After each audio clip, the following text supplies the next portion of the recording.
massive microscopes that theoretically show electrons, but they certainly don't show them in action. They don't show moving around and generating electricity.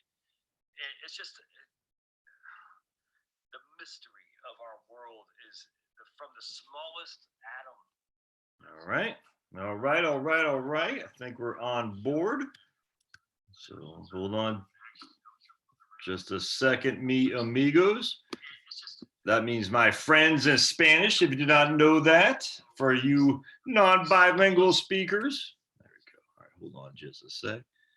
I want to go there, and then I want to go here. Hey, what's up, Scooby-Doo? Scooby-Dooby-Doo, where are you? And Scooby, you're in Virginia, right? Is that right? All right, hold on just a second.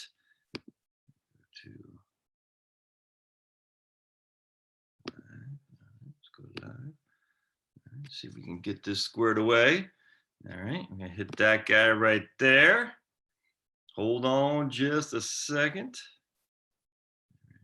There. All right, that looks good. Looks good. Bear with me just a second, my friends. All right. Scooby-Dooby-Doo!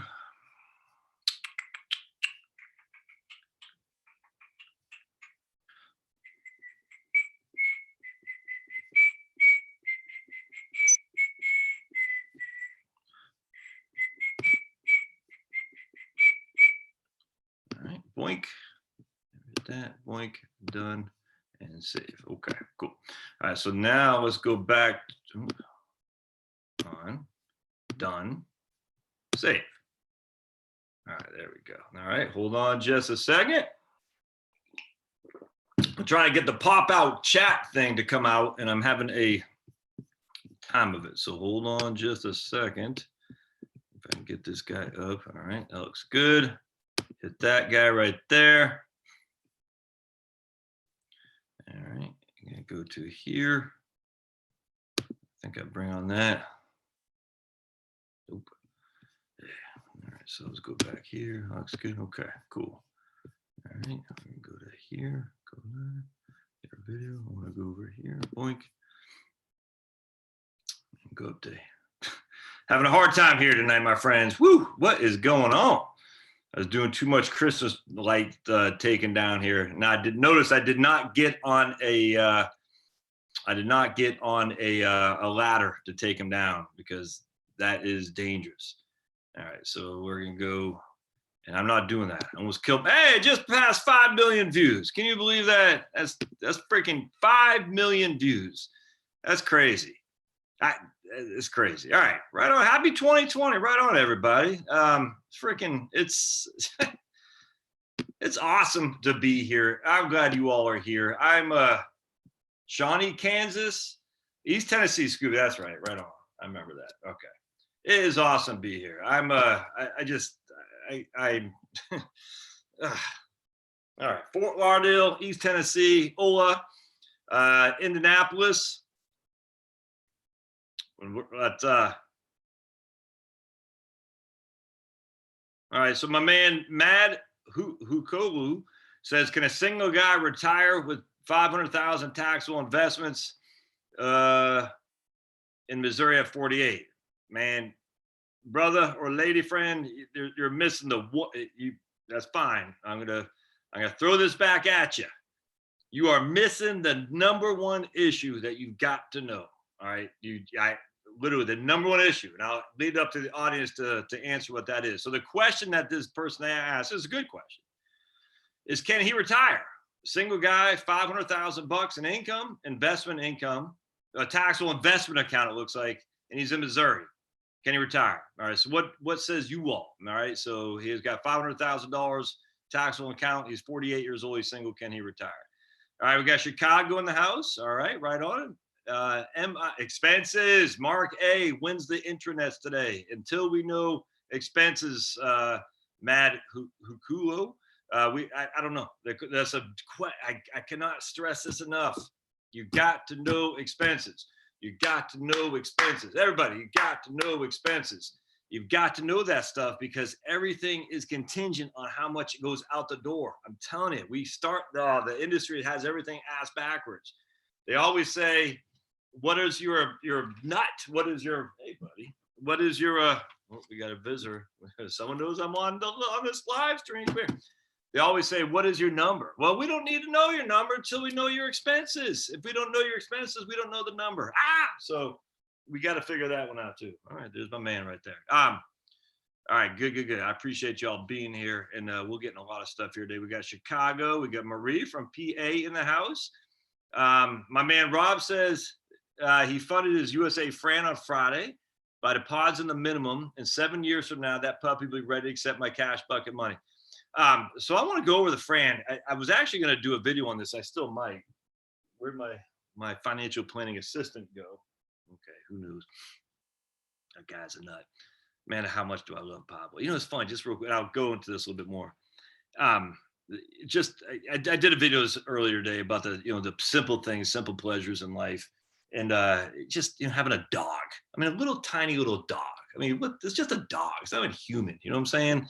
And yet the level of satisfaction that little rugrat brings to all six of us is insane. This little dog. I mean, what they do? It's just a dog, and we love him to death. It's crazy. And it's oh man, not to see. I don't know. It's like Ferdinand the bull. You know what I'm talking about? Like he sniffs the flowers. It's like, man, there's so much good in the world. Not to see that. It's sad to me that so many people get so caught up in. I just don't get it. It bothers me. It's too bad because it's the devil. Devil working. This was weird to me. All right, so my man. All right, so anyway, I forgot who was it. I'm drawing a blank, but he called USAA. So let me explain what USAA is for those of you all who aren't familiar and why you should open a flexible retirement annuity. Oh my gosh, I said annuity. A FRAN for short. A flexible retirement annuity is by far and away my favorite account out there, without question. And anyone, it turns out, can open one, even veterans or family members or not. It doesn't matter. I did not know this, all right? And I worked at USA for many years, 10 years, and I'm a member 4 generations. And I think it changes, it ebbs and flows. I don't know what happens. But anyway, so what happens is USAA is a United Services Automobile Association. So back in 1926, or maybe it was 1922, I think it's 1922, officers who were getting PCS, permanent change of station, they couldn't get auto insurance because no one wanted to insure them if they're going from freaking Fort Detrick, Maryland to Fort Lewis, Washington to Fort Benning, Georgia, just in case they had to file, it was different back then in terms of how do you get the money and how do you, all that stuff. So the insurance company said, no one wants to insure you. And so these officers got together and they formed a self-insurance, essentially like a fraternal organization. It's not really, but it's kind of like that, a mutual company, if you will. And so what happened was USAA, they opened it up for only officers. So for the longest time, it's just officers and their families. In fact, it was actually pretty sad because most back then, the vast majority of officers were men. And once the officer died, the woman, Charlotte, could not keep her membership, and she'd have to go find other insurance. And she'd be up a creek because you remember back in the old days, the woman stayed home and did the home economic stuff while the man did the financial economic stuff. And now all of a sudden the woman's thrown out to the wolves saying, you got no income, and you got no. I mean, how are you going to get insurance? You know what I'm saying? And it was tough. So USA says, screw that. And it's back. I don't know exactly the time frame, but they opened it up for family members to maintain and keep their membership, as long as they had it in good standing, essentially. And so I got my membership through my grandpa, who was a captain of the Navy, passed down through my mom, passed down through me. And then in 2008, I think, USA opened up to, I can't remember when they opened it up to if you're honorably discharged.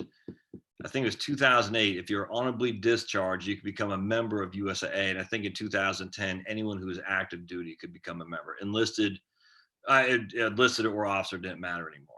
I can't remember. But anyways, the more of the story is you had to be, oh, thanks, babe. You had to be an officer or a family member of an officer to join USAA. And back in the old days, the USA premiums were freaking incredibly competitive. And the service was incredible. It's not quite the same anymore on either side, actually. it's still good. Premiums are a little bit high for sure. Service is good. It's not nearly the extraordinarily as it was back then. It's just not, but it's still good. I don't disparage them at all. But the premiums are high, actually, relatively speaking, because that you're getting first rate coverage once you have to file a claim. I'm just telling you, having gone through this, you're not going to find a better organization to pay their claims. All right. But if you weren't a veteran, sucks for you. You couldn't get USAA. Well, now when USA started opening various investment accounts, they have banks, they have insurance, they have investments, and they have something else I can't remember. But anyway, banks, insurance, investments. Well, a bank is FDIC insured. So my understanding was that anyone who has we're all paying for the FDIC coverage, so they couldn't make that exclusive. I don't know that for sure, but most of the banks you can open up an account with USA. I do think that kind of comes and goes. The insurance side was what you couldn't. The insurance side was you had to be a veteran or a family member thereof to open an insurance product. But apparently now they've since divided that into two. You have life insurance where you don't have to be a member of USAA, and then you have auto and what's called P&C, property casualty. That would be your home and auto. So apparently the USAA, where you have to have a veteran status or a family member thereof, and again, the family member thereof is only downstream. It's not sideways. It only goes downstream. I don't think it goes upstream. But anyway, you can only be a veteran or family member to get the auto and homeowners. But apparently, I forgot the guy's name. I can't believe I forget this guy's name. He opened a Fran, even though he wasn't a veteran, which is freaking awesome. Because I'll tell you how the flexible retirement annuity at USAA works. It is like a savings account on steroids. There's a couple drawbacks here. I'm just telling you. And I don't get paid for this stuff. I'm just telling you right now. Don't buy it. I don't care. But what happens is, like my man Rob here, he dumps his $5,000 in, and I forgot how old Rob is. Rob, how old? We'll say 47 for simplicity. All right, so Rob dumps $5,000 in his Fran. He's getting right now, I don't know, like 1.5%. I don't know what it is. It doesn't matter. After 7 years, when that surrender charge cycle is up, because there is a 7-year surrender charge. After that is up. So in year 8, all right. So now this flexible retirement annuity in year 8 is completely liquid to Rob.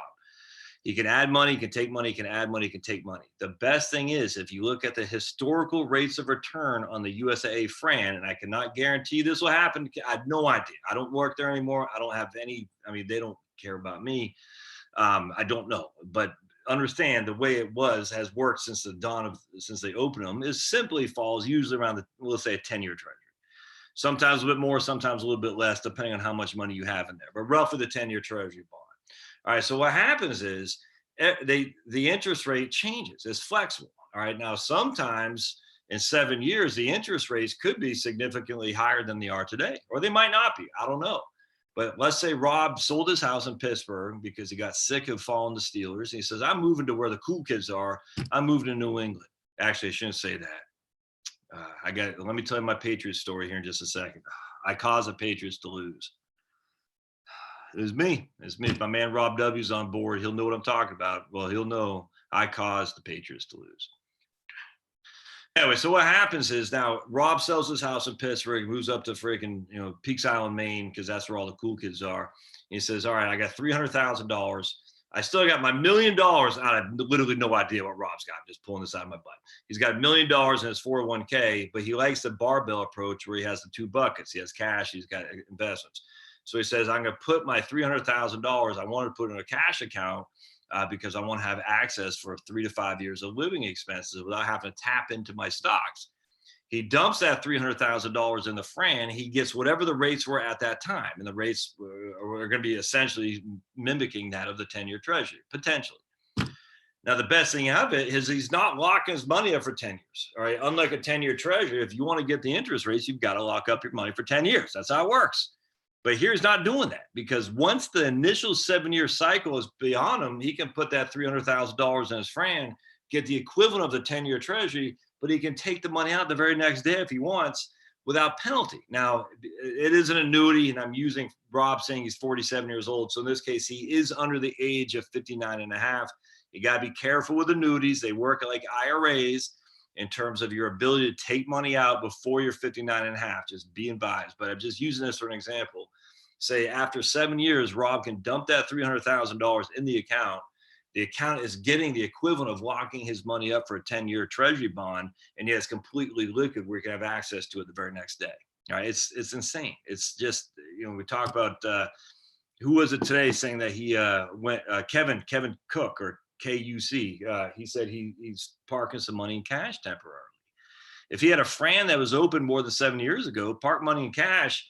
Screw cash, put in your Fran. I mean, if you look at the rates on Frans right now, they're paying significantly more than most cash accounts are, and they're 100% guaranteed by USAA. Now, they're not FDIC insured, all right? So whatever the ability of USA to pay his claims, that's the risk. I mean, these are riskier because they aren't FDIC insured. I'm not very worried about USA's financial stability, and neither should you be. But just be advised, they are more risky than a bank because they are not FDIC insured. But they're guaranteed never to lose value. That's the benefit of the Fran, is you will always have money in it, and you will always have access to it without penalty. And when I say penalty, a surrender charge once the 7-year time frame is up. So long-winded story about that, but that's what Rob is talking about when he dumps his $5,000 in the Fran to get what I call the surrender charge cycle started, get the clock started, and wait 7 years. It's funny because I had a guy. I don't know if I still call my friend, actually, because he got really pissy at me when I was challenging the insanity of paying investment management firms. They're really mad at me, actually. He was not happy with me at all. He goes, "Oh, you're the guy who said everyone should have a Fran. You're not fiduciary." And I said, I still think everyone should have a Fran. Everyone should have a Fran because everyone should have a barbell approach, which is a portion of your money in cash or cash equivalents and the rest in stocks. And if you can put money in an annuity that's liquid, that gives you similar to a 10-year treasury bond that's guaranteed by USAA, as opposed to a CD or some stupid bank account, in my opinion, is not debatable. That's the way to go. The drawback is you have to start to get the 7 years behind it, which means you should start now as opposed to next year or the year after. But anyway, he was always saying, that's not fiduciary. I said, why is it not? I don't know. The whole thing was weird. All right. So good job, Rob. Kudos to you, my friend. That's fantastic. I'm glad to hear that because I like I said, I love it. And then I love the fact that this guy, man, I'm sorry I forget your name, brother, but he emailed me that Terry, my man Terry, he emailed me, say he was able to get a Fran at USA, even though he was not a member of USA. Now, Terry did say, just drinking the rest of my tea, my peppermint tea, uncaffeinated. Terry did say when he called USAA, they sent him to this is what I'm talking about. I don't like this. They sent him to Victory Capital, where they try to sell him on their investment management and in-house investment solutions and managed portfolios. I'm like, oh, for the love of me, man. So when you call, if you're going to call, you can do it online. It's easy. But if you're going to call, just say, I want the flexible retirement annuity. But don't use the term Fran because they don't know. Half these guys won't know what the hell you're talking about. Say, I want the flexible retirement annuity. Annuity, for anyone who's been in this business more than 2 days, annuity is an insurance product. So your investment products are over here, insurance products over there. So anyone who hears Terry calling in, oh, you want an annuity, you go that way. Unfortunately, I heard he wanted a Fran. They didn't know. They thought it was an investment, so they put him to the investment thing, and the people at Victory Capital were trying to upsell him. I just, that bothered me. Like, oh boy, that's where it bothers me with USA. All right, so let's keep going down here. All right, so let me tell you about my Patriots thing. Let's see if my man Rob W's on the line here. I don't see him yet. No. All right. All right. So the Patriots. I had predicted the Pats would win 17-13 yesterday. The minute that came out of my mouth, it was kind of like Linus at the freaking pumpkin patch. Remember when Linus at the pumpkin patch? He goes, if the great pumpkin comes, he goes, ooh, not if, when the great pumpkin comes, when we're doomed. Remember that when he's with Sally at the pumpkin patch? The minute that came out of my mouth. So I was talking to Liam, and we're talking about the Pats. Liam said had the Pats winning 20 to, I think it was 20 to 30. I can't remember, but I had the Pats winning 17-13 because the Pats defense looked good. Tennessee, I thought we'd be able to stifle their defense. I thought touchdown Tommy would be able to do a couple things. And the minute it came out of my mouth, I said, it's over. We're doomed. And sure enough, it was. And then, so it's my fault. No other way around that. That's what happened. So I am the one to blame for touchdown Tommy losing. And now everyone's, like my man Jordan up here, who lives just in one county, always like, oh, that might be Thomas.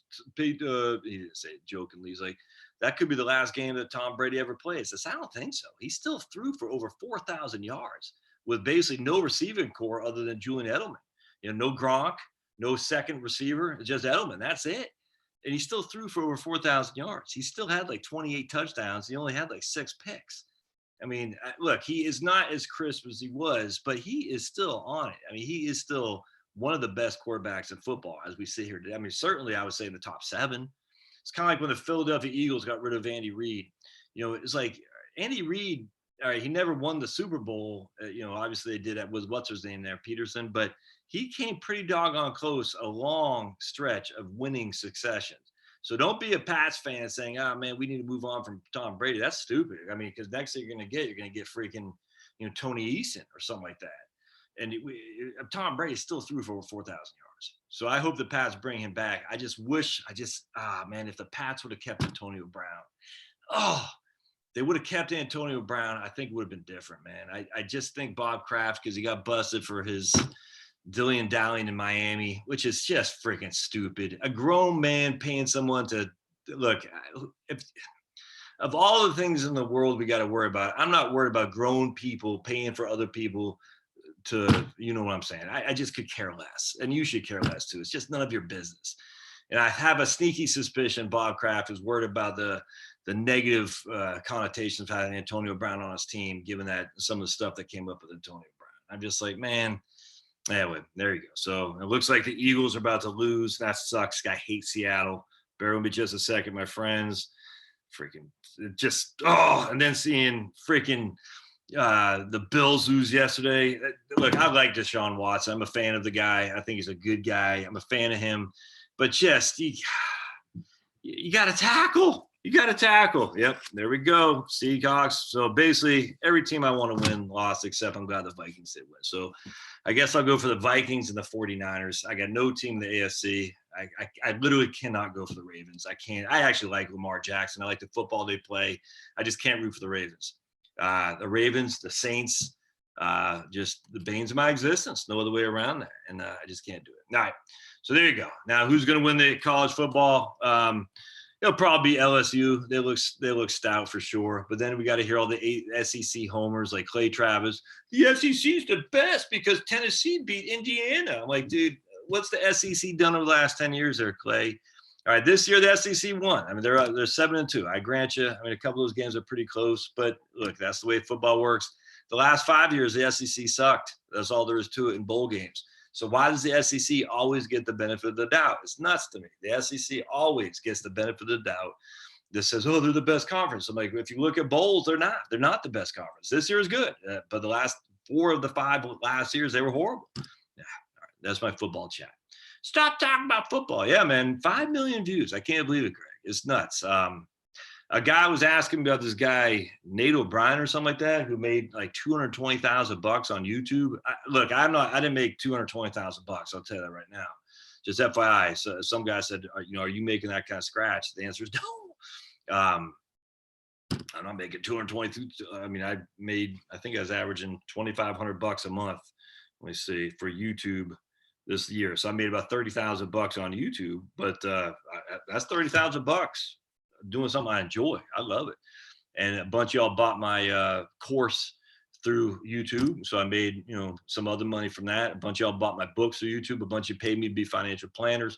A bunch of you guys subscribe on Subscribestar. Speaking of which, on Subscribestar, so I got 45 subscribers now, I think, on Subscribestar. The first live stream we're going to do on Subscribestar for my Subscribestar patrons, I guess, if that's how you want to call it, will be Wednesday at 8 p.m. So be there or be square. So if you are subscribed to me, I will send you the link, and it won't be for everybody. It's just going to be for the folks who subscribe. So just FYI, because these are folks who pay, $10 a month. Not a huge amount of money, but I appreciate it. And, $10 for you is not much, but when you times that by 45, that's $450. And I mean, it's crazy. And so I want to give back to those folks who are willing to part with $10 a month. And we'll do a live stream on Wednesday at 8. Because we only have 45 people that'll be on that live stream, it'll be a lot more direct questions we'll be able to answer, and it won't be that long, I would imagine. So we'll keep doing that solely for Subscribe Star. I'll keep doing this every Sunday. I love doing this. You don't have to be a Subscribe Star member to join on the look. I don't want to say I'm trying to build up my Subscribe Star base to stop this. No, I love what YouTube is doing. I love being able to do this. I just love doing it, man. No other way around it. So, all right. So let's see. My man said he had 40,000 a year of expenses. So Mad Hukolo. So he's 48. His 40,000 a year of expenses. He's got 500,000 bucks in his account. So that tells me that's what a 2%, 40 divided by 500. So that's an 8%, and that's probably going to be tight, man. That's an 8% distribution rate. Now, at some point, you'll get Social Security. I don't know. At some point, I don't know how much the Social Security is going to be. Let's just say $2,500 a month in Social Security. So once Social Security is going to kick in, you're going to be fine. That'd be a challenge for me to say you're going to spend 40,000 a year on 500,000 bucks for at least 14 years before Social Security kicks in. So basically, you need it for roughly 20 years. You're going to need 40,000 a year for 20 years before Social Security kicks in. Once Social Security kicks in, they'll rescue you. But the question is, how much will be left in your portfolio? That's too much, man. That's yeah, you're not gonna be able to do that. If expensive 40,000, you gotta keep at it for a couple more years for sure. Yeah, I wish I could say otherwise, but that's a bridge too far for me. Hey, my man Itch. Itchy said he started watching the videos a couple months ago. Wish he had started years earlier. Well, I wish I had started years earlier too, brother or sister.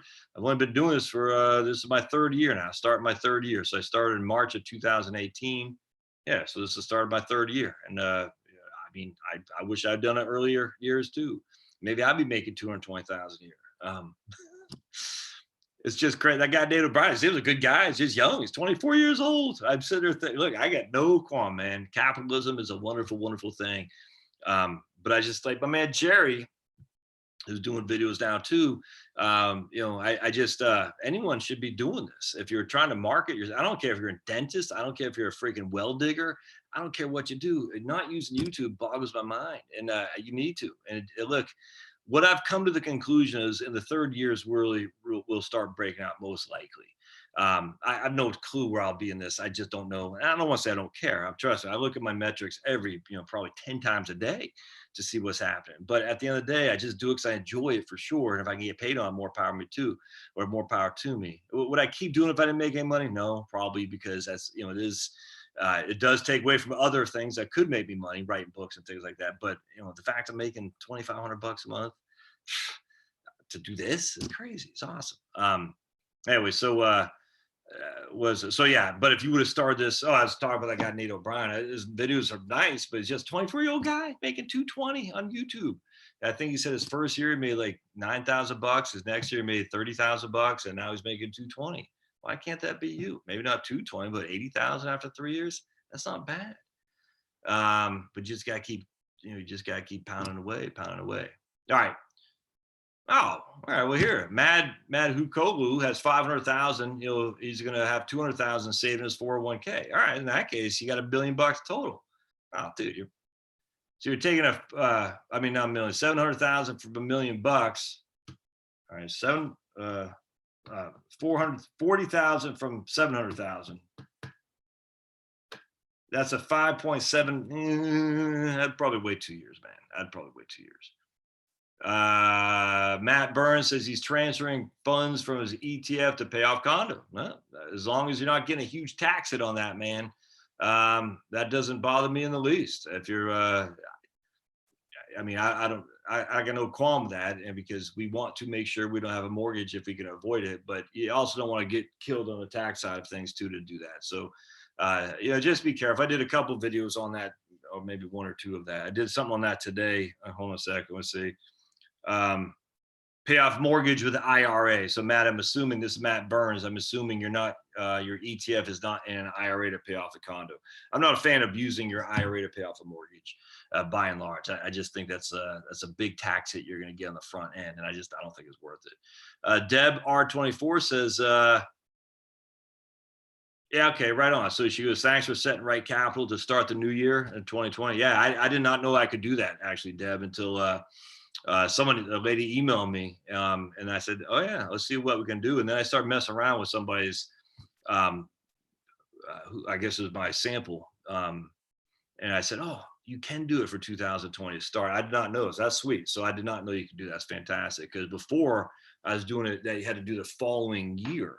And that's what I was always under the assumption you could. So I don't know if Right Capital changed something recently. I don't know, but I do now. We can do this year, which is pretty cool. Absolutely. It won't let me go back to 2019, FYI, but it does let you do this calendar year, which before I thought was always the next calendar year. And I was greatly mistaken. So we learned. I've been using Right Capital well over a year now, and I did not know that. So that's good stuff.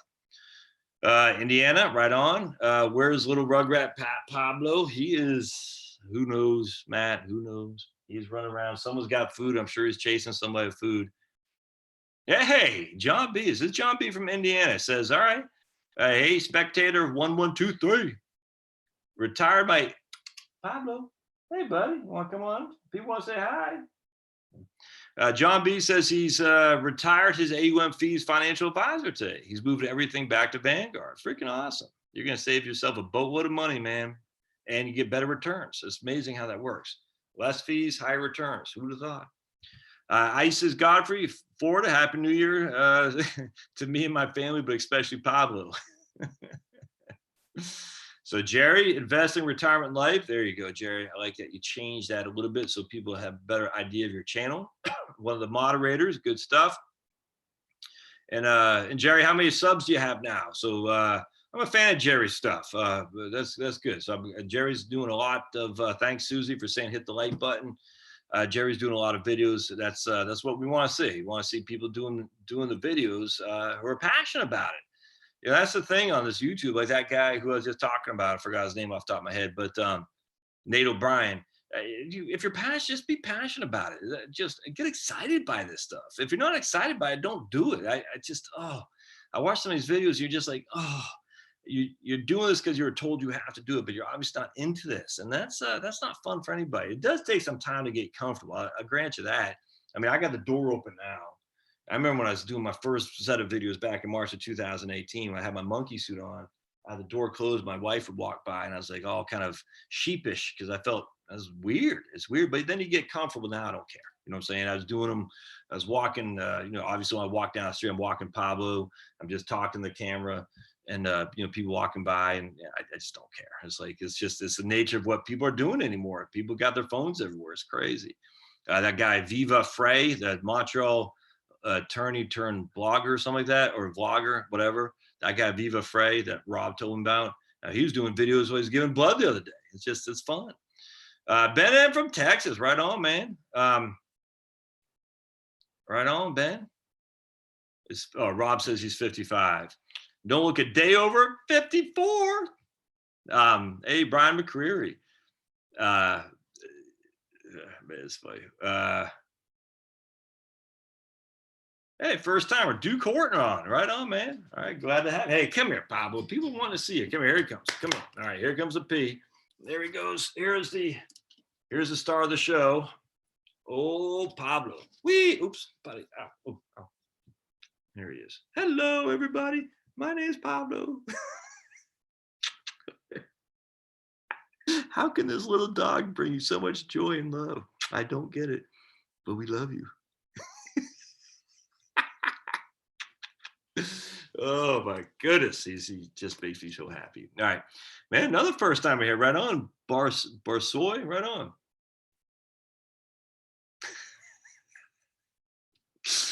Oh man, UK Dano. I'm sure he commented before I had a chance to talk about the SEC. Care to comment on the SEC domination of the bowl season?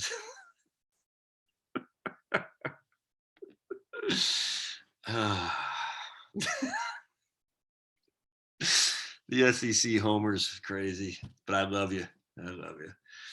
All right, USA. So Rob says USA told me on Friday that Money in the Fran is protected from creditors like 401ks under ERISA. That's fantastic, man. Ben, Fran rates are laddered, and so that means the more you have in there, the more you get. I tell you what, hold on a second. We're gonna go back to that. I did this last week, but looks like we got a bunch of new guys here. So let me find hold on just a second. Let me go to There we go. We're going to go to USAA. So I'm going to USAA.com.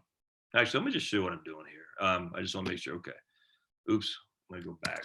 All right. So what we're going to do is we're going to, hold on a second. We're going to share my,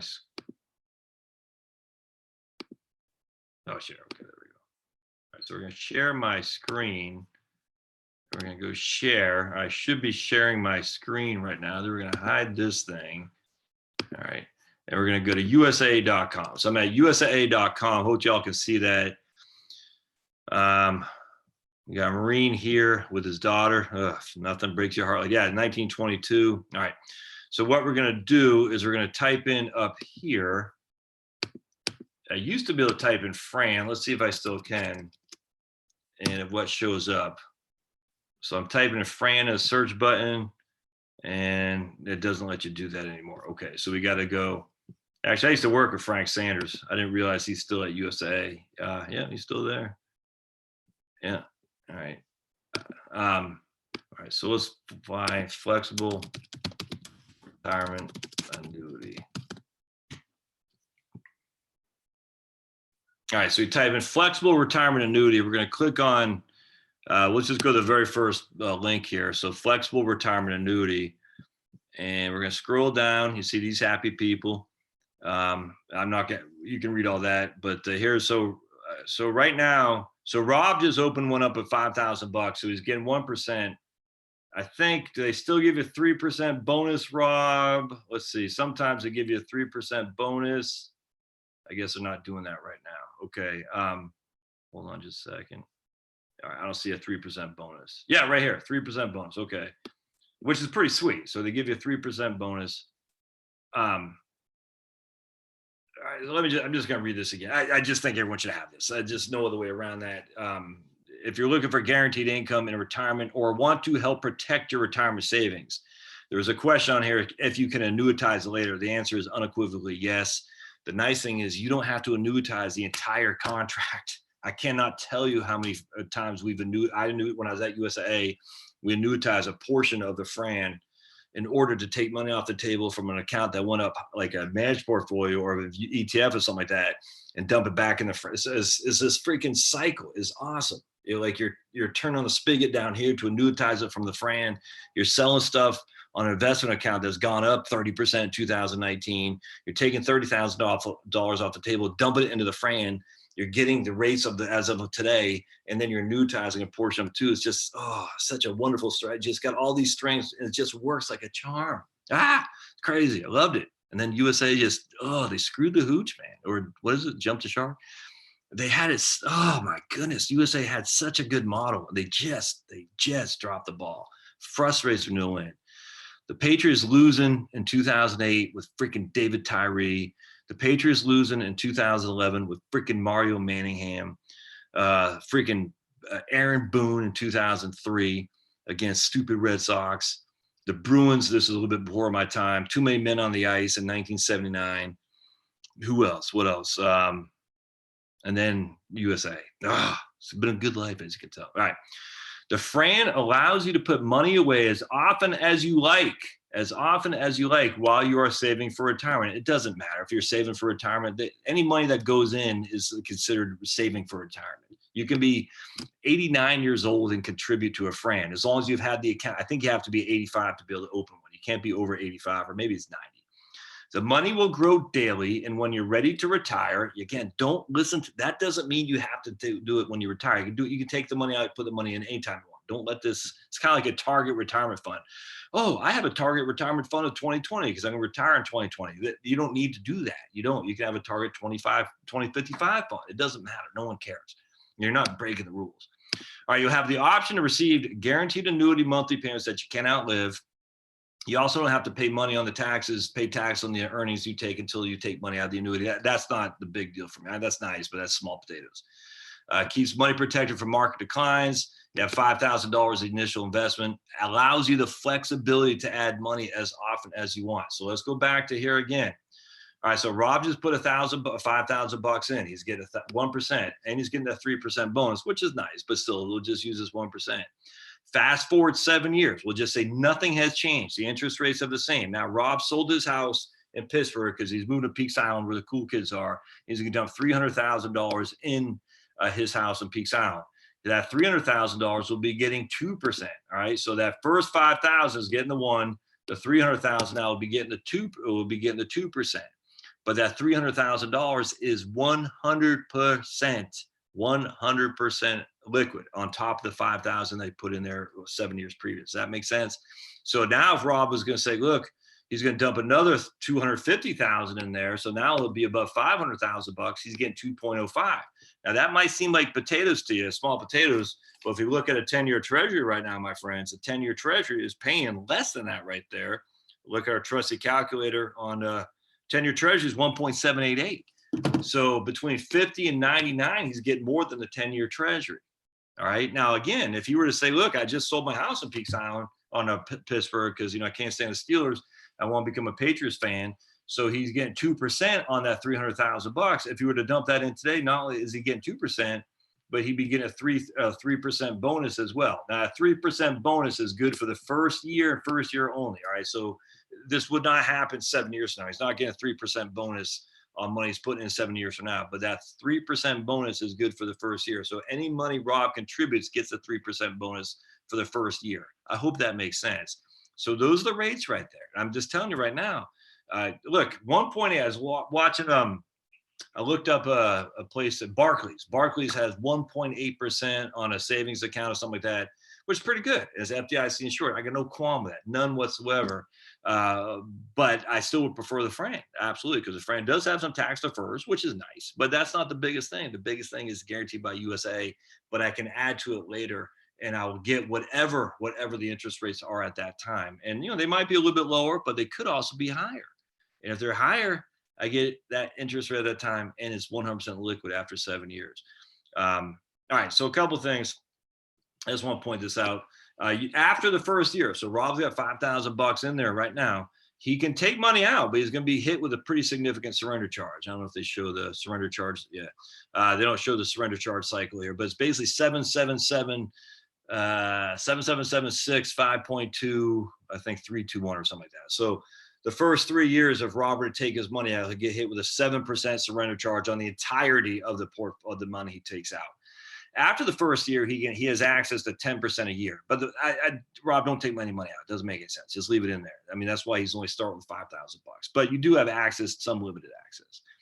And then you can turn around and annuitize it later on if you want. So as you can see, I'm a huge fan of the flexible retirement annuity. I freaking love it.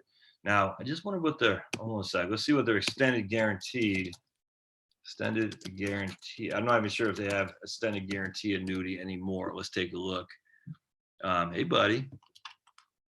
And let's see, deferred annuities.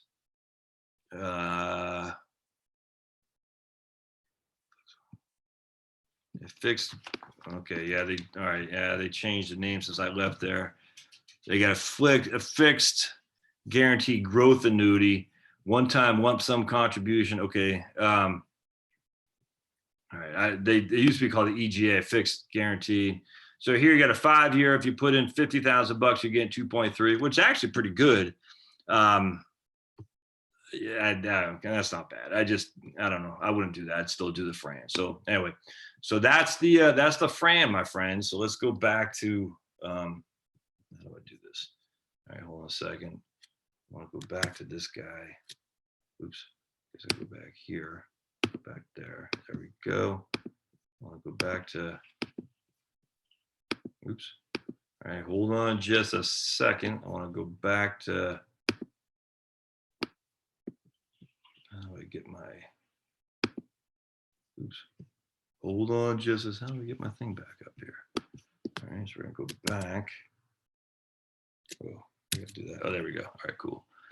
All right, so that's the Fran in a nutshell. I didn't expect to spend all this much time on it, but I hope y'all got some of that because I'm a huge fan, as you can tell. All right, so let me just get back myself here. Blink. All right. All right, there we go. Cool. Oh, another thing about this is any kind of annuity, a flexible annuity. or deferred annuity. That's what I probably should say, deferred annuity. When you start the, when you got to look at the contract. So Rob, what I would suggest is you look at the contract when you get it. You probably got to email it to you. And there's a lot, there's probably like 130 pages in there, but it'll tell you what's happening. Oh man, I cannot stress this enough. When you lock in an annuity, you're locking in your mortality tables. This is critically important. This is going to sound so confusing. I hope I can explain this well.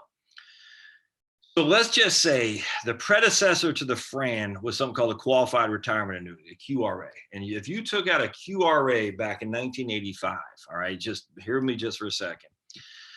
If you took out the qualified retirement annuity in 1985, you locked in your mortality tables, i.e. your life expectancy under the life expectancy tables for 1985. Does that make sense? People are living longer now in 2020 than they did in 1985. And so what the insurance company says is they're essentially telling you up front what they're going to pay out if you decide to annuitize it. Annuitize simply says we're taking our deferred account and we're not going to take it as a lump sum. We're going to take it as a guaranteed income, like an annuity, literally the old school of annuity. You're like a pension. All right. So what's happening though is that contract value of how they're paying you is based on two things: is the interest rate at the time and how long they expect you to live.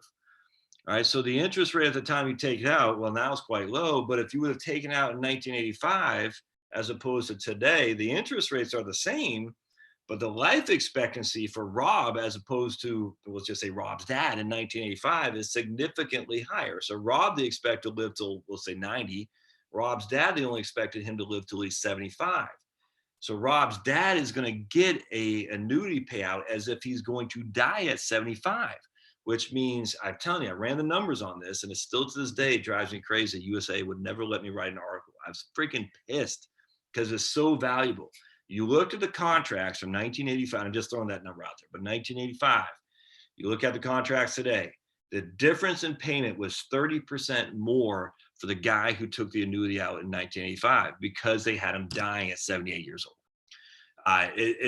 You're locking in your mortality tables. And I know that sounds confusing as all can be, but I'm just telling you, they're going to say, you're looking at the fine print, and Rob's a lawyer, so he's used to doing this stuff. They'll say, what are they going to pay you for every $1,000 you annuitize? They'll tell you right now. It'll be based on Society of Actuaries, Social Security, whatever their life expectancy are, they're going to tell you right then and there. And you'll know for a fact, this is what's based on. Now, Rob's 55. So let's just say Rob doesn't want to annuitize this until he's 75. So that'd be 2040. Well, most likely people are going to be living longer in 2040 than they are today. So Rob, because he took out the annuity in 2020, will get more than the guy who took out the annuity in 2040. I hope that makes sense. I would not be shocked if I had no one left on this podcast anymore.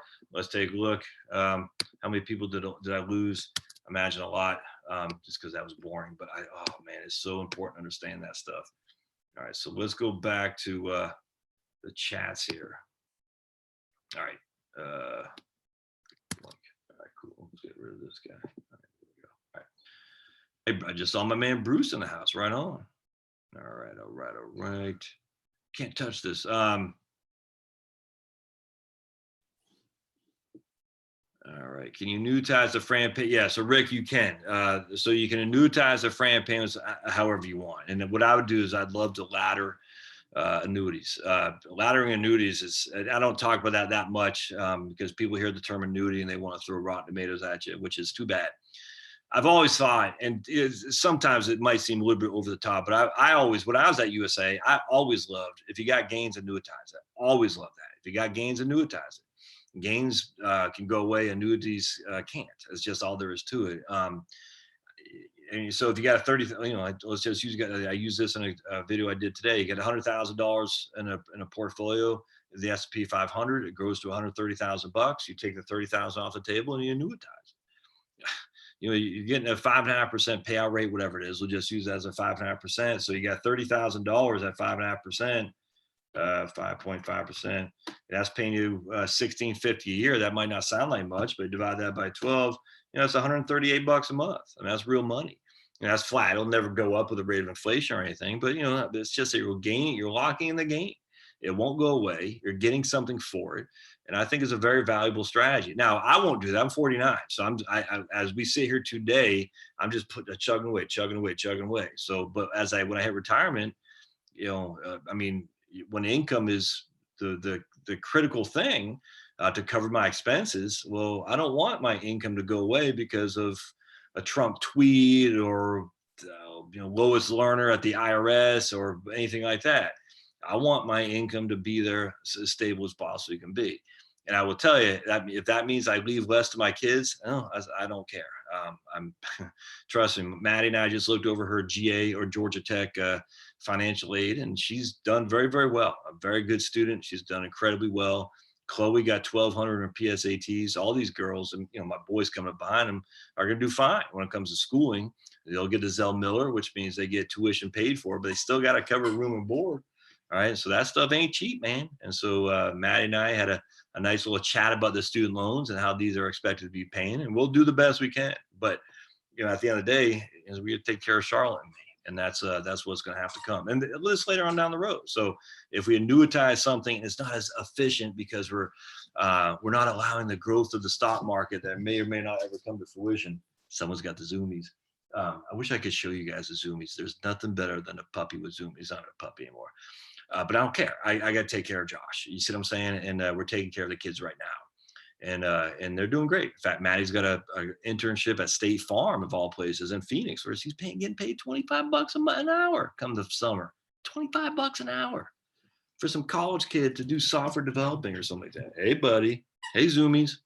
All right. The hills of Montana. Right on, man. Sounds cold. First timers.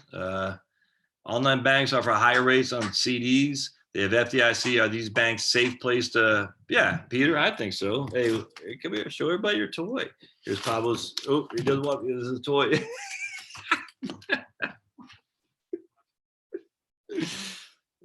You're such a. I gotta show you guys in. Hey. Oops, where'd you go, buddy?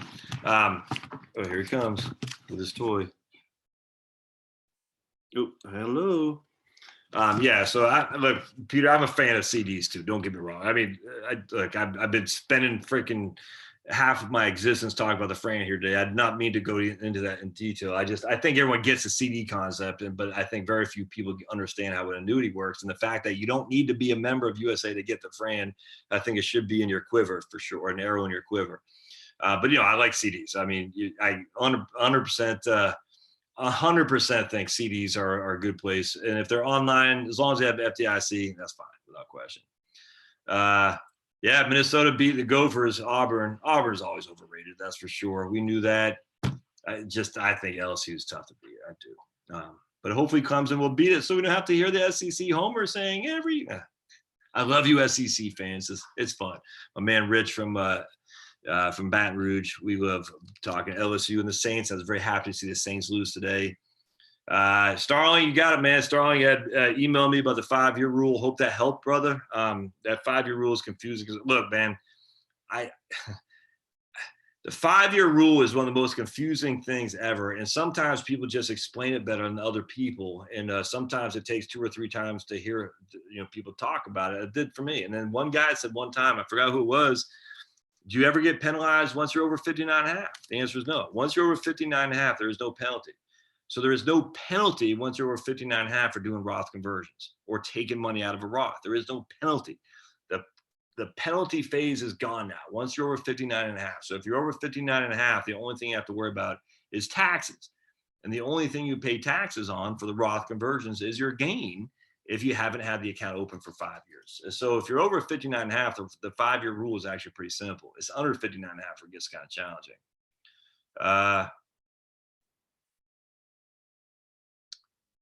Any updates on Right Capital, how it handles 529s? Yeah, I'm not sure. I'm not sure how they handle 529s. They're updating stuff all the time, man. That's all the time. Especially adding to existing 529 accounts. Yeah, I'm not sure. Hopefully, I don't know. What they changed the Secure Act. They did something else that was pretty fantastic the other day too. I forgot what it was, but they changed on the Secure Act real quick. They did something else. Oh man, I'm drawing a blank. So yeah, I mean, they're good programs, not perfect, but they're doing up. I mean, they email me back literally the same day every time I ask them. So that doesn't mean they fix it, but they email me back. It's great. I got a guy right now who's not getting updates on his, I think his Morgan Stanley account is not going through. I emailed Right Capital. They emailed me right away. They're looking at it. They sent it to their engineers. The next day, she emailed me back, said they're still looking at it. Can you tell your client? And I was like, freaking crazy. I mean, again, I don't want to be look, man, if I have 8,000 people email me about Right Capital stuff, I'll turn it off. But that hasn't happened, and I wouldn't expect it to. But this guy had said, I wonder if you could look into it. I said, yeah, that's fine. So it didn't bother me so much. But I mean, if I get 8,000 of those requests, I don't have the time, and I really don't have the desire to do that. And remember, it's software, man. Software. I like software is good. But software, there's no perfect software. In fact, I was sad to see eMoney, which was the superior version of Right Capital, at least in my opinion, when it came to estate stuff, not tax stuff, but estate stuff. Apparently, they're going downstream, which means they're opening up to more of Fidelity's customers because Fidelity bought eMoney, which means it's not nearly, at least this is what I read in the various blog posts, as it's not nearly as wealth management oriented. It's more for the mass affluent, with nothing wrong with that. But any software you can get can do a simple asset allocation. Any software can. Very few softwares are good with taxes and good with estate planning. And for eMoney to relinquish that crown to go downstream to be more mass market, I find that to be a huge mistake, because the assumption, of course, is regular people don't need estate planning. And I find that to be insanely stupid. Regular people need estate planning more than rich people, because regular people have most of their money in IRAs and 401ks, which is subject to estate planning. It is. It might not be subject to estate tax, but it's certainly subject to estate planning. Yeah. Any special software needed for Subscribestar chats? No, it's all Jill. It's all web-based for sure. No special software. It's just all web-based. But I gotta send you a link. I see what you're saying. So when we do the Subscribestar video link or whatever, a live feed, I'll send you the link on that. Absolutely. So just be advised. Be on the lookout. Great Riff is here. Right on. He's got a guitar right there. I was listening to some old metal today, man. Oh man, some of that late '80s freaking speed metal. Oh man, I was going back between Jason, the guy from Drive By Truckers, Jason Isdale, whatever his name is, Jason. I forgot his name, Jason, something like that, and some old Exodus. You want to talk about an eclectic mix? Jason, hold on just a second. What the hell, man? Jason, that guy is fantastic, from Drive By Truckers. He's a big lib, and that drives me crazy, but I'm sure I drive you guys crazy because I'm not a big lib. Jason Isbell, Cover Me Up. Oh my goodness. That song is insane. Jason Isbell is freaking awesome. Big lib. But that's fantastic. That's the modern country music. I literally want to take at my head, put it in my garbage disposal, turn it on, get blood all over here, and dive face first into a freaking a sea of hungry great white sharks, and join them as they eat me alive. Because modern country music, I literally, it's embarrassingly bad. It's bad. I'm just sitting there thinking, what is going on in Nashville? These people are so it's insane. And at least we got people like this guy and others that are just more of the, I guess, Americana or alt. Or, I hear that little bark, and old Pablo agrees with me. Which is why I like bluegrass, because bluegrass is real for the most part. But man, just because you throw a banjo every now and again in a freaking R&B song essentially, or a pop song, doesn't make it country. Oh, horrible. But anyway, so Jason Isbell, I was going back and forth between him and old Exodus. If you ever follow any metal, Exodus was fantastic. Brutal, but brutally awesome. It was great. And then enough of that. All right. Hey, my man Jerry's got 155 subs now, growing slowly but surely. Yep, let me close this door. Charlotte's up there giving Liam a haircut, and I think Pablo wants to be noticed too, but Charlotte can't notice him while she's giving him a haircut. Is there any difference in Social Security for a legal resident via a citizen for someone who's for a legal resident? I'm not sure what you're asking there. Is there a difference in Social Security benefit for a legal resident for someone who has paid in for 30 years? Yeah, I'm not sure the question there, man. Sorry. Dwayne says, what if using a Roth to pay off mortgage, 5-year minimum account age and principal contributions only? Yeah, once you're over 59 and a half, Dwayne, as long as you've had the account open for 5 years, it's all yours. I mean, it's literally, it's all yours for sure. Doug and Carla are enjoying the married, happy, retired life in Texas. Way to go, guys. Barry Mark says he's got to go. He's got to get in the Pilaten. Was that what it's called? He's lost 52 pounds under her command. Fantastic, man. If you're at 64, is it too late to do a Fran? No. I think it's 85 is the max. I think it might be 80, but I think it's 85, Rick. Bruce in the house, my man Bruce in New York. Let's see. Oops. Hold on a second. All right. All right, so Theo says, I just realized that my right capital settings for income and savings were not working as expected. It did not include income or savings. Oh, okay. So it looks like Theo says he just realized his right capital settings weren't set correctly. It did not include income and savings in 2020, so I had to change those dates specifically to calendar year equals 2020. Yeah, I'm not, that's good, but sounds like you got it fixed. That's good stuff. Can you move money from a 401k to a Fran? Absolutely. Yes, sir, Rick. Absolutely. You can do a rollover without question. But a Fran, annuities don't give you double tax deferral, Josh. That's what all the naysayers on annuities say.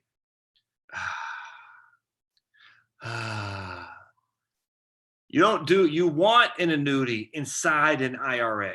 All right. That's what you want, because if it turns out later on you don't want the annuity anymore, you can move it under the umbrella of an IRA. IRA to IRA is a tax-free exchange. Annuity that's outside an IRA, if later on down the road you say, hey, Josh, I want you to look at my annuity, I said, man, you're getting killer fees. You're like, well, I want to move it to a brokerage account. Well, that sucks, because now you're going to have to pay not capital gains, you have to pay ordinary income tax, because you cannot move an account from an annuity to a brokerage account outside of an IRA. That's not subject to ordinary income. That's freaking nuts. So don't do an annuity outside of an IRA. Always do it inside of an IRA. Always. You're not getting double deferral. The naysayers on annuities act like anyone who ever sold an annuity said you're getting double deferral. No one ever said that. No one ever, Ken Fisher, I don't know who these guys are. No one ever said you're getting 2 times tax deferral. No one has ever said that with annuity. But you're paying more for tax deferral that you're already getting an IRA. No one ever said you're getting, no one ever said that.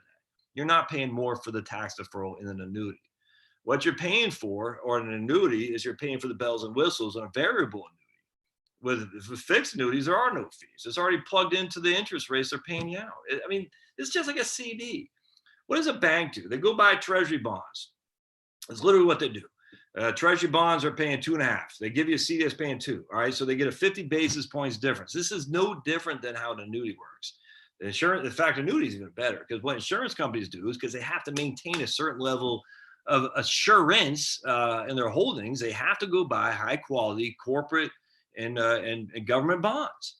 And so that's why insurance companies keep such a high rating, because they have to do that. Because like someone said last week, if the insurance, I think it was my man Sergio, if the insurance company is looked at to be in a risky situation, no one's going to trust them to insure them for anything. And so the insurance company USA goes out there and they buy 10 to 15 year, probably 20-year treasury bonds. And on average, they're getting 2.5. For just using that, they turn around and give you 2% on the annuity. It's the exact same thing. It's the exact same thing. Is there a fee? No, but there really is a fee, because you could have got the 2.5, And instead, the insurance company is taking it for you. They're taking a little bit of a cutoff, and they're giving you 2%. But there's no fee. Well, yes, there's a fee on CDs, but you don't see it. It's still a fee. But there's no fee like a bells and whistles on a variable annuity. When determining, Angela says, when determining income for limits for IRA contributions, do I subtract? Oh, that's a good question. So that's a great question, Angela. So you make 100,000, let's say make $200,000 of income at your work. You're putting, I don't know, $25,000 into a 401k. Is your total income the 175, which is under the limits of contributions to IRAs? It's AGI. So your AGI would be 175. Yep. So that freaking awesome question, brother. That's a great question.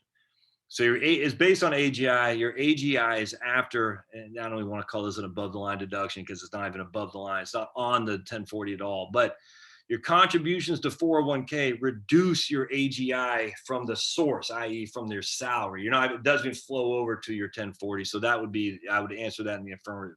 It does subtract your 401k contributions as long as they're pre-tax. Hope that makes sense. Great question. Tom says guaranteed by USA, an insurance company will only earn 1%. No, I get it, man. That's 100%. This is exactly what people said to me all the time when I was telling them to buy an annuity. They said, I'm only getting 1%. I said, yeah. And I said, well, why would I do that again? I said, because in 7 years, you won't be getting 1%. You'll be getting whatever you want to do at that point, which we don't know what it'll be. We don't. That's just a fact. We have no idea, but it'll be liquid at that point. And what I'd always say is, okay, look, I'm not here to sell anyone this. I just don't care. But if you think about it like this, you got $200,000 in your pocket right now. You're like, man, I need to do something with this. I need to park in a safe place. If I could give you 2% at a guaranteed annuity from USA, which you didn't have to pay tax on until you pull the money out. If I could get you 1.8 on FDIC insured bank, which you have to pay tax on, but it's FDIC insured, and you could probably even, I don't know if you can write checks on it.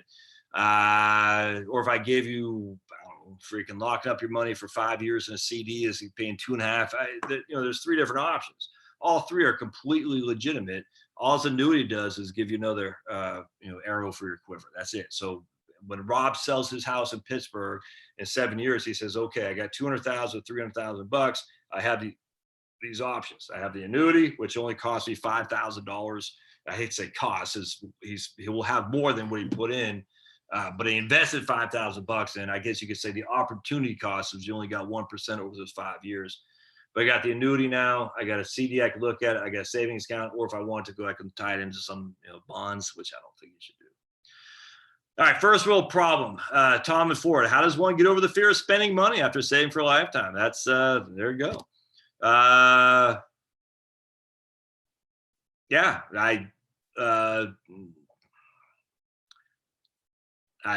Tom and Ford, that's the issue. I mean, I think this gets overlooked. I think a lot of people don't realize that there are many, many people out there who've done more to squirrel away money because they've been scared crapless. And now they're like, whoa, we got, a couple mil, no expenses. I can't tell you how many people I talk to like this all the time. I say, you're not running out of money. You're far from it, as a matter of fact. So you better enjoy it now, because if you don't, the IRS, now that they got the Secure Act, is going to get their hands on it.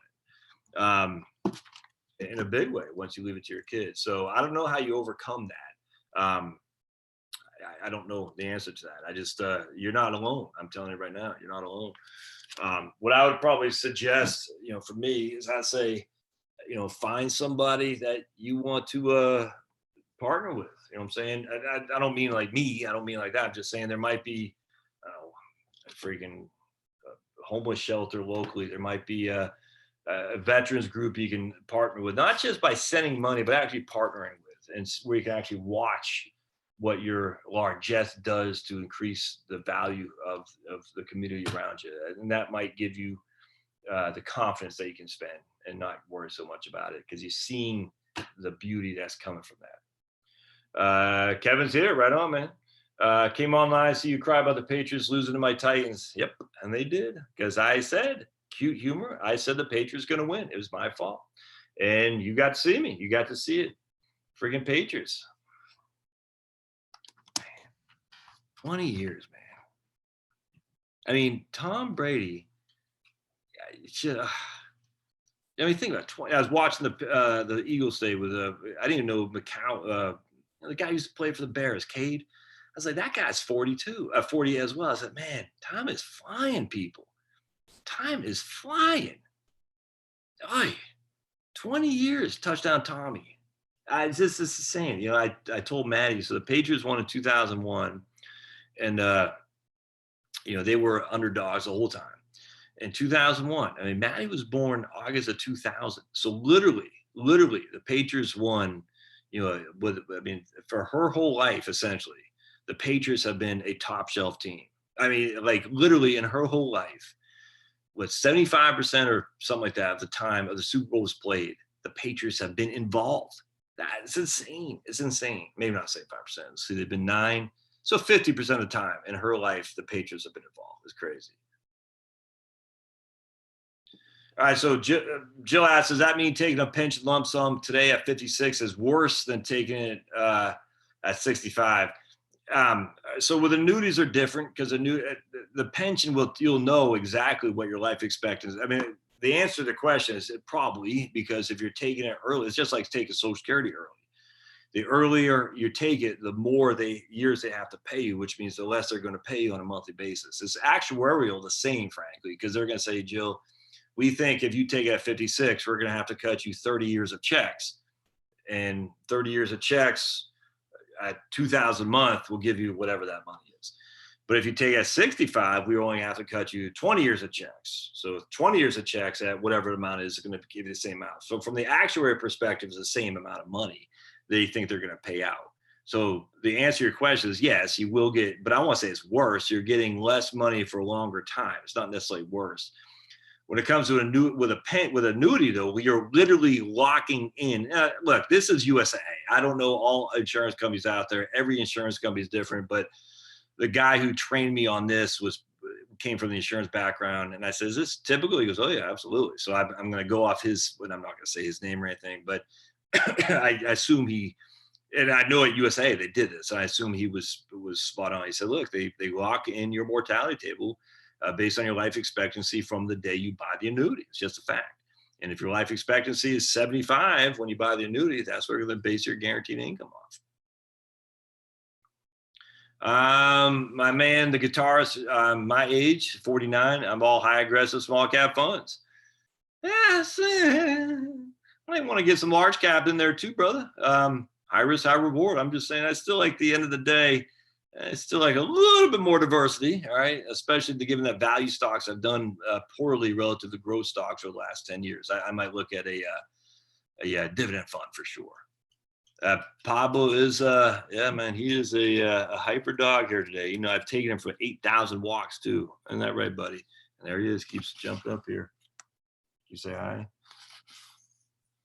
It's crazy. Go Tigers, says a Jeff. Well, which Tigers? Yeah, Tom answered that. Tom Major answered Thomas Ford. I agree with that. Mike, my mom is 85 and a widow. She wants to downsize from a 300 to 145,000 townhouse. What should we do with the 165 for investing? Her health is great and should live till 99 with ease. She has 3. I mean, again, we don't. I don't know because we don't know how much money she needs to live on. I see what you're saying. She has 3,000 a month coming in. How much does she have going out? Guys, I can't stress this enough. All these questions are irrelevant till we know how much we need. I have no idea. Airborne Misfit. My friend took out a loan to buy a stock, S&P 500. He called me fool for selling stocks. So he leveraged. Your friend leveraged. Yeah, leverage can work. For sure, but it's all about luck, and I'm not trying to invest as luck and speculation. I'm trying to invest on fundamentals, which is solid growth, solid dividends. We're still a somewhat capitalist economy, and capitalism rules. Socialism rules. Doesn't get much more mature than that. Capitalism rules, socialism rules. USA in your face, Canada. People get so triggered. I love it. Yep, they did raise a Secure Act, the bane of my existence. They raised the RMD age to 72. Yep, just on a big deal. My man MGTOW says, let's talk about R&D instead of adding money to a retirement account. I feel like I'm being scammed here.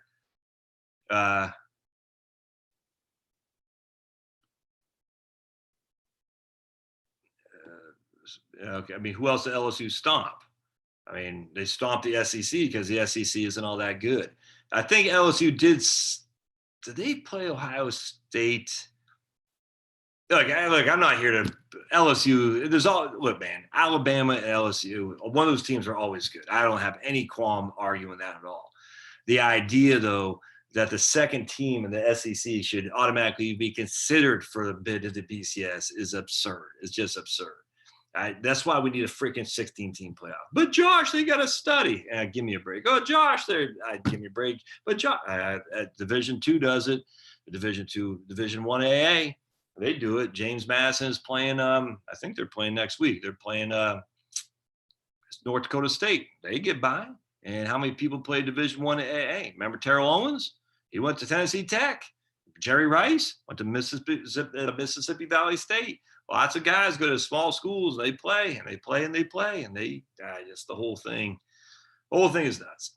All right, it's nuts. Let's talk about RMD. I'm not sure what you wanted me to talk about, man. Yeah, I figured you'd be a rocker. Great riffs is here, just given your avatar there. All this guy wants to do is have people invest in the market, make the brokers like him richer. I'm not sure you're talking about. Oh, me? Just,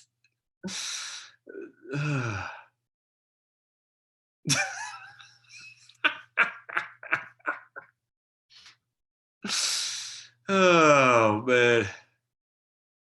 Nashville. Yeah, there you go with your boy Clay Travis.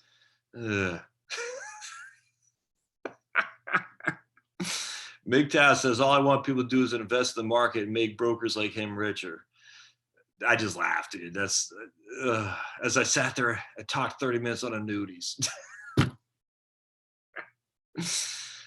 Come on, man. Just bring up your game, please. I'm embarrassed for you. I'm embarrassed for you. You just have to say that. But okay, whatever. Cute Humor says, people moving to Nashville from California. Even my director who lives in California saying all the people there talk about moving to Tennessee. Yeah, dude. I hear that a lot, brother. And it's sad because in the survival list, oh my God, survival list, the libertarian, the anarcho-capitalist, which is the anarchy / capitalist, i.e. volunteerism world, which I listen to and frequent. People just, not the uppercase libertarian, but the libertarian side said, do whatever the hell you want. Just leave me alone. We don't care. They're trying to make like the Free State movement in New Hampshire, but the Southern Free State movement to go to Tennessee. I was being recruited heavily when I was on Facebook by some of my brothers up that way. And, but I just, but my concern is what's going to happen is you're getting, I think Alliance Bernstein is moving to Nashville and they're moving from New York and they're taking all those New Yorkers, they're taking all the Californians. Look, I got tons of, my man Bruce is here. He's from New York. He ain't no liberal, let me tell you that. But the problem is a lot of those people working these financial firms and high-tech firms are pretty left-wing. And when these firms move to places like Atlanta, like Nashville, they're taking their crew with them. And they're not regular folks. They're freaking California. Did you hear about what happened in California, about the laws on water restrictions? In fact, it's funny. There's a post on some TV show in Sacramento news channel where they said, what the hell is going on? You can't shower and wash your clothes in the same day without being subject to a $1,000 fine. And if you continually do, it's going to be $10,000. And the anchor on the news says, who passed this law? And you can see it's all over their website. And then I guess they got some pushback and they took it down because the media is literally an aspect of the Democratic Party. In fact, the media controls the Democratic Party. So I'm sure the governor of the California, Newsom, said, you better take that down because it made him look like a fool, as well he should have been. The idea that you can't, use 155 gallons a day in California is freaking nuts. And California can kiss my butt. That's all there is to it. You guys are tyrannical. There's no other way around that. Tyrannical. You guys should be ashamed of yourself, and you need to get the hell out of Dodge. I was going to do a video tomorrow on that exact thing. You need to get out of California. These guys are nuts. And if you think this is the end, it's only the beginning. Once they get, I mean, look, man, once they get away with it and they realize there's no pushback, because they control the media the Democratic Party is owned part and parcel by the media. We know that for a fact. The media reports whatever they want to report. The Democrats fall because they're good foot soldiers. Hell, half the time the Republicans fall because they don't have the guts to stand up to them. Hell, 3/4 of the time, and you're left holding a bag of speeding tickets or of violating the Civil Water Authority. I mean, can you imagine? And this same thing happened in Ferguson, Missouri. Same thing happened in Chicago. It's the government wants money, and they get it from the taxpayers by using the police as their freaking tax collectors. We know this for a fact. We know for a fact what these people are doing. And then when they're caught, they want to make it racial, because that's how a divided America is a conquered America. When it's not racial. It's not racial at all. The thing that's freaking wrong is that's the government authorities allowing this stuff to go. And California says, we are going to control you. And if you don't abide, we're going to find you. And what happens when you don't pay the fine? You go to jail. Now, I told you, man, I read this article about a lady in Chicago, black lady in Chicago, got her car Denver booted, and they got it towed, and Chicago sold it. She owed money on it. They all kiss my butt. And so but here, people who say that's okay because we got to save the planet, or we got to whatever the hell they want to say, take care of the homeless. A lot of those people are moving from California to Tennessee, and they're not my man Bruce from New York. These are crazy. They're not my man CB from California.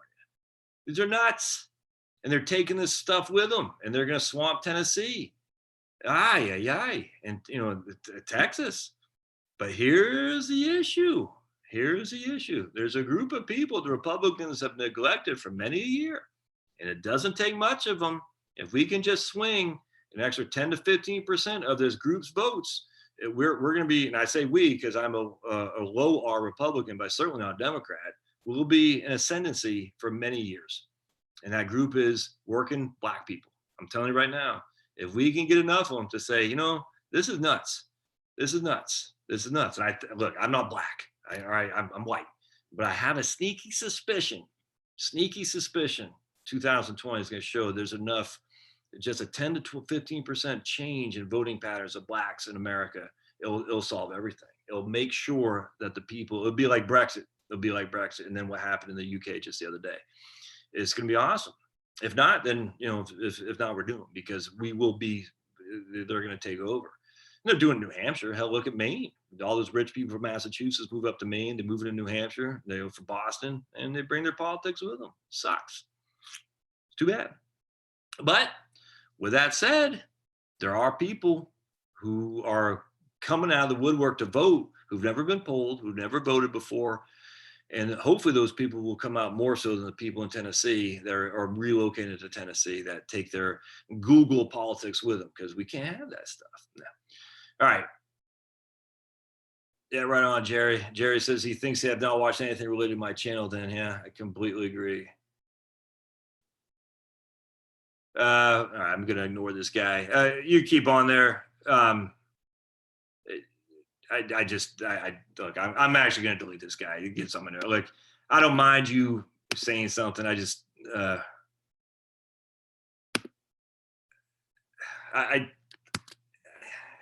The accusation stuff actually ticks me off. So this guy was basically saying, I don't know what the hell he's talking about. But after a while, you're just like, whatever. It's just kind of like my man Bob, Crazy Bob. You call me a jerk, an idiot, and all this. And then I called him out for it. He goes, okay, I probably should have called you a jerk. I said, well, don't start with that to begin with. Just be nice. If you got an issue, say it, but don't accuse somebody of something you don't know. My God, man. Look. Glass houses, I get it. But, if you're saying literally I'm in thrall with the brokerage industry and you're on this channel, you get one strike on that. Then you keep going down that road. You obviously don't know what you're talking about, and you're obviously not contributing to the dialogue. And I want people to contribute to the dialogue. That's why I love doing this stuff. It's fun. All right. So Focus Fire Investing. Josh, what kind of Social Security can someone expect if they work from 18 to 41? All right. All right. So they got roughly 20 years or so of work experience, but they don't have the 35 years of working. All right. So it depends on your income, man. I just, that's a tough one there. I mean, at the end of the day, depends on your income. And if you're in the military, I guarantee it wasn't much. So we're just going to say you're going to average index now, because we use the indexing amounts, 50,000 a year. Just hear me out. 50,000 a year, and you got 41. We take our trusty calculator, 41 minus 18. That's 23 years at 50,000. I've already indexed. All right, I've already indexed them. I don't want to get in a big dialogue about that, but if you're making 25,000 in 1995, we're going to assume it's the equivalent of 50,000 today after the AWI, the average wage index, the indexing amounts that the Social Security uses. So what we do is we take your 25 or 23 years of labor, we times it by your $50,000 of indexing, and you have your total wages are 1.15 million. 1.15 million. All right, so 1.15 million. All right, that's what your total indexed wages were. Now we divide that by 420. Why do we divide it by 420? Because Social Security takes your top 35 years of work. If you only have 23 years, you have 12 years of zeros. They still use that, so they still use your top 35 years. If many of those years are zeros, they still divide by 420. Divide by 420. Your AIME is 2783 or 2738. So the first, I forgot what it was this year, 960, I think. I'm going to go by 2019 numbers. The first 926 of your AIME, which is 2738, the first 926, you get 90% of that. All right. So minus 926. So the remaining 1812, you get 32%. All right. So bear with me just a second. So 570, 580 plus 926.9, 833. So in this case, you'll get 1413 a month at your prime. That's a PIA. 1413 a month is your primary insurance amount. So if you have 23 years of average index earnings annually was 50,000 a year, your primary insurance amount at your full retirement age will be about $1,400 a month. Now, again, if you're only 41, you still got, you can still work, even if you're only working part-time. It's still going to go into the top 35 years for sure. So, every bit helps in this regard for sure.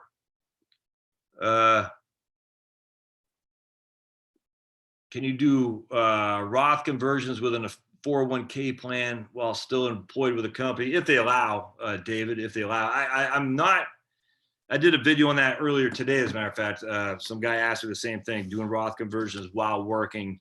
I don't think generally that's the best idea because you're probably in your highest tax bracket you'll ever be. So the video I did was Roth conversions while working. And I said, I'm not a big fan of that. I just wait until you don't have an earned income and your income goes way down. I would do it then. What do you think about rolling over TSP to Roth, retiring at 57 with 30 years? TSP has a waiver for those below 59 and loves my channel. Right on. 66 FL horsepower. Is that horsepower? Bulverde, Texas. This is Scott. Okay, gotcha. Retire at 57. I mean, I'm a fan. If you're trying to do it all in 1 year, man, that's going to be painful. I don't think I'd do it in 1 year, but I absolutely think you should once you retire. So let me, do I have my thing? Hold on just a second. Oh man, I do my whiteboard. All right, so I'll use Liam's whiteboard. All right, so what we remember, your income while you're working is up here. All right, we don't want you doing Roth income conversions while your income's up there. We want to wait till your income's down here. And I didn't mean it to go down like that, but it probably makes sense. And the reason for this is because why pay tax at 22%, if not 24%, when you can wait to pay tax at 12%. You see what I'm saying? So don't do Roth conversions while you're working and your income's up here. Wait until your income's lower. Now, what happens here is that before Social Security kicks in and before RMDs kick in is probably the lowest income you're ever going to have. Once Social Security kicks in and once RMDs kick in, your income goes back up. So you have this time frame, in this case, Scott, from 57 to probably 67, if not 70. You have a good many years where your income will never be as low as it will be ever again, which means your income taxes will never be as low. And what a lot of people say, but Josh, the Trump tax bill could go away. All right, well, let's take a gander at that, shall we? Trump tax bill goes away. Good. Oops, that pen sucks. 1 second. Good. Oh, much better. All right, so Trump tax bill goes away.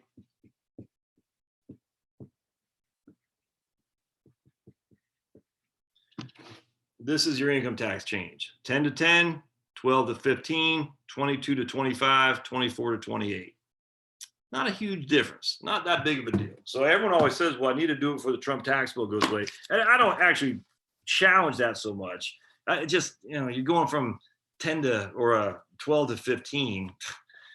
So if you got $1,000 tax at 12, you'll have, an extra, let's say, you got $10,000 of taxable income at 12%, 10,000 times 0.12, that's $1,200. 10,000 at 15% is $1,500. It's going to cost you $300 extra bucks.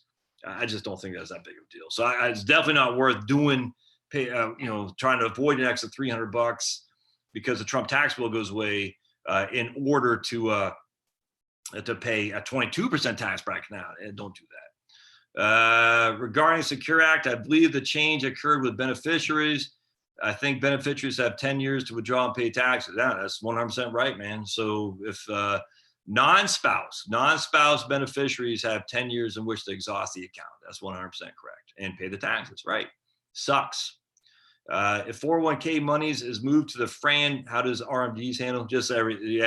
Annuities always allow an RMD exception, always. Any annuity does.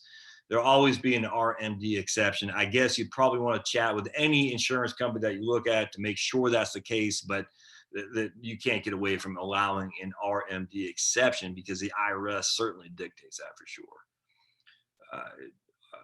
Without paying a surrender charge is what I'm saying. Already started work at 16, so I guess I'd have 25 working years. But I guess I will still probably have a part-time job after I fire. Yeah, right. Oh man. So it's got my man Focus Fire Investing says he's going to quit. Looks like he's going to retire from the military, which won't go into his Social Security wages because it's not earned income. But he's probably going to do something. And if not, well, you got a pension plus another $1,400 a month in Social Security. Ain't too shabby.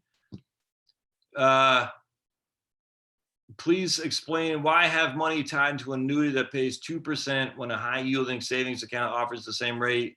Just because we don't know where the high yield savings accounts are going to be in the future. We have no idea whatsoever.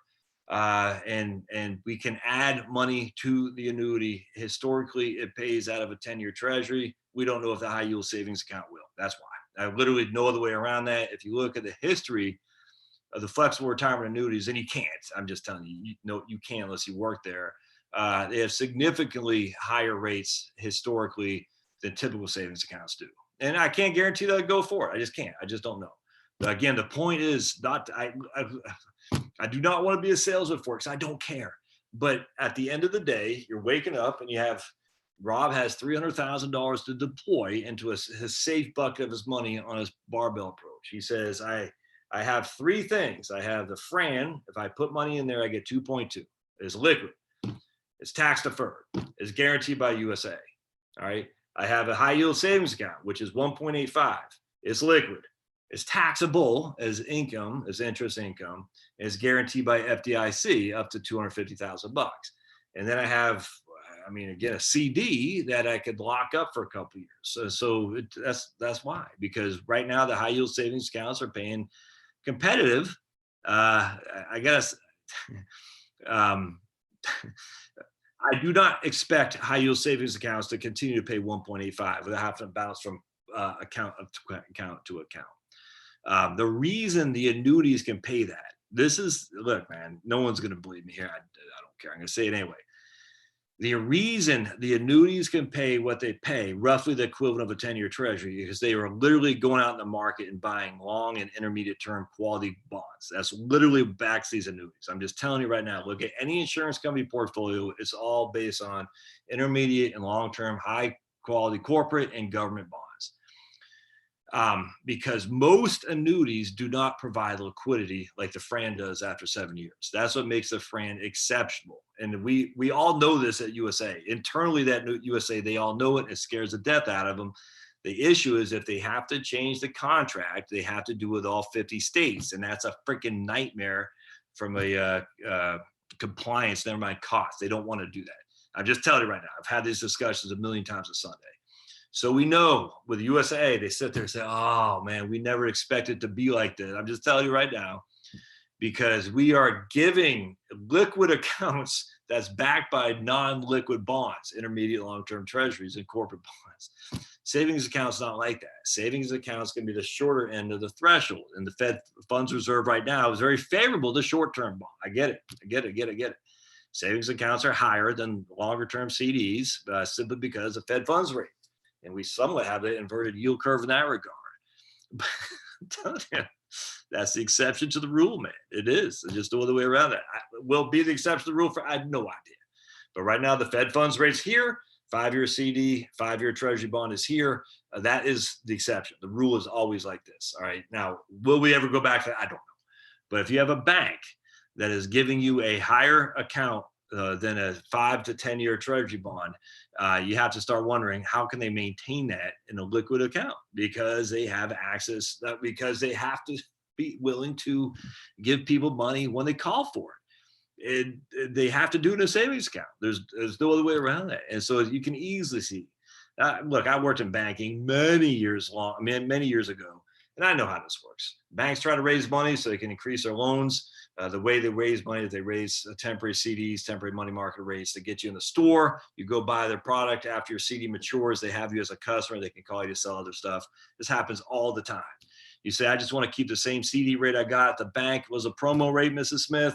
The new rates are 2.2. Forget that. I'm going down to the bank down the street. All right. And I'm telling you, man, it happens all the time. We had servicemen killed today in Africa. Yeah, man. In Africa. Yeah. Thanks, Harry. Thanks for pointing that out. It really, and I really mean that. I was not aware of that, and that's my own ignorance. That's unexcusable. Yeah. Peter, I don't know why it's hiding your comment there, Peter, but Peter says, okay, right on. Peter defended me with MGTOW there. Much obliged. JK, thanks for your guys' motivation. I've been able to not only get myself at the right path for retirement, but I have a few guys on the right path, but I have a few guys saying, freaking awesome, man. I love hearing that stuff. The idea that crusty old grumpy Josh, who's only trying to put you with brokers, could be a guidance for you to get your own retirement situation is nuts, dude. It's freaking awesome. I love it. If that doesn't get you pumped, nothing will. That's why I keep doing this. The accolades make you feel good. No other way around that. I would be silly not to deny that. But I love it. I love when people tell me that stuff. And I guess self brag or humble brag. I get that. And on a regular basis, it freaking pisses me off, first of all, because why should I be the only guy doing this? By the way, I'll do a video on this tomorrow. Morningstar, my man Dave Blanchett over at Morningstar did a video talk about what retirement crisis as well. And I'm a huge fan of Dave Blanchett. Let me just say, I've been a follower of his for a long time. The fact that Dave, and I'm sure he doesn't cite me, but the fact that Dave Blanchett speaks of what retirement crisis, along with Kevin Drum from Mother Jones Magazine, Big Lib, along with Andrew Biggs from the American Enterprise Institute, big right-wing guy. I mean, you got the libs, you got the right-wing guys, you got Blanchett from Morningstar. There is no retirement crisis. Freaking. All right. Peter says, how can those online banks pay CDs return over this? Yeah, because they're locking up your money for, well, a couple things, Peter. So Peter just says, how can a bank pay 2% in this low rate environment? Well, I mean, in that case, the Fed funds rate is around that. I mean, that doesn't shock me that they can pay on the short end of the yield curve higher than the longer end. That doesn't shock me at all. The Fed funds rate is higher than the 5-year for sure. And also CDs they're locking up your money. They're not liquid, so they're literally locking up your ability to have access to the accounts. And let's not pretend here how banks do this as well. I mean, they're taking depositors' money and giving you the ability to give you a deal for sure, because they think they can turn around and loan that money at a higher rate. If you look at banks, my friends, how banks work, net interest income is the biggest profit margin for any branch. Now, not necessarily a big investment bank, but any real bank, retail bank, and NII, net interest income. And that's literally the difference between their liabilities, CDs, their money market accounts. That's a liability to the bank. What they're paying on their liabilities versus what they're getting on their assets. And an asset is a loan. That's an asset they get because they will receive income from the asset and interest as well. So the NII, the difference between those two is how they make their profits. And I remember as a branch manager in Harrisonburg, Virginia, look at the P&L, profit and loss statement. You're always looking at NII, net interest income.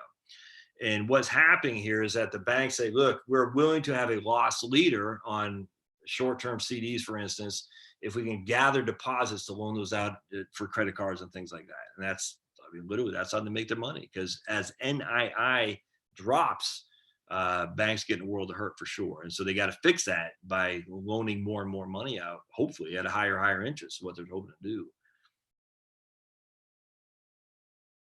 do. Should you, oops. Rebecca says, thanks, Josh. You're definitely helping us. Oh, man, thank you. Yeah, I like T. Rowe Price, Stephen. I got no problem. I've done some videos on T. Rowe Price. 1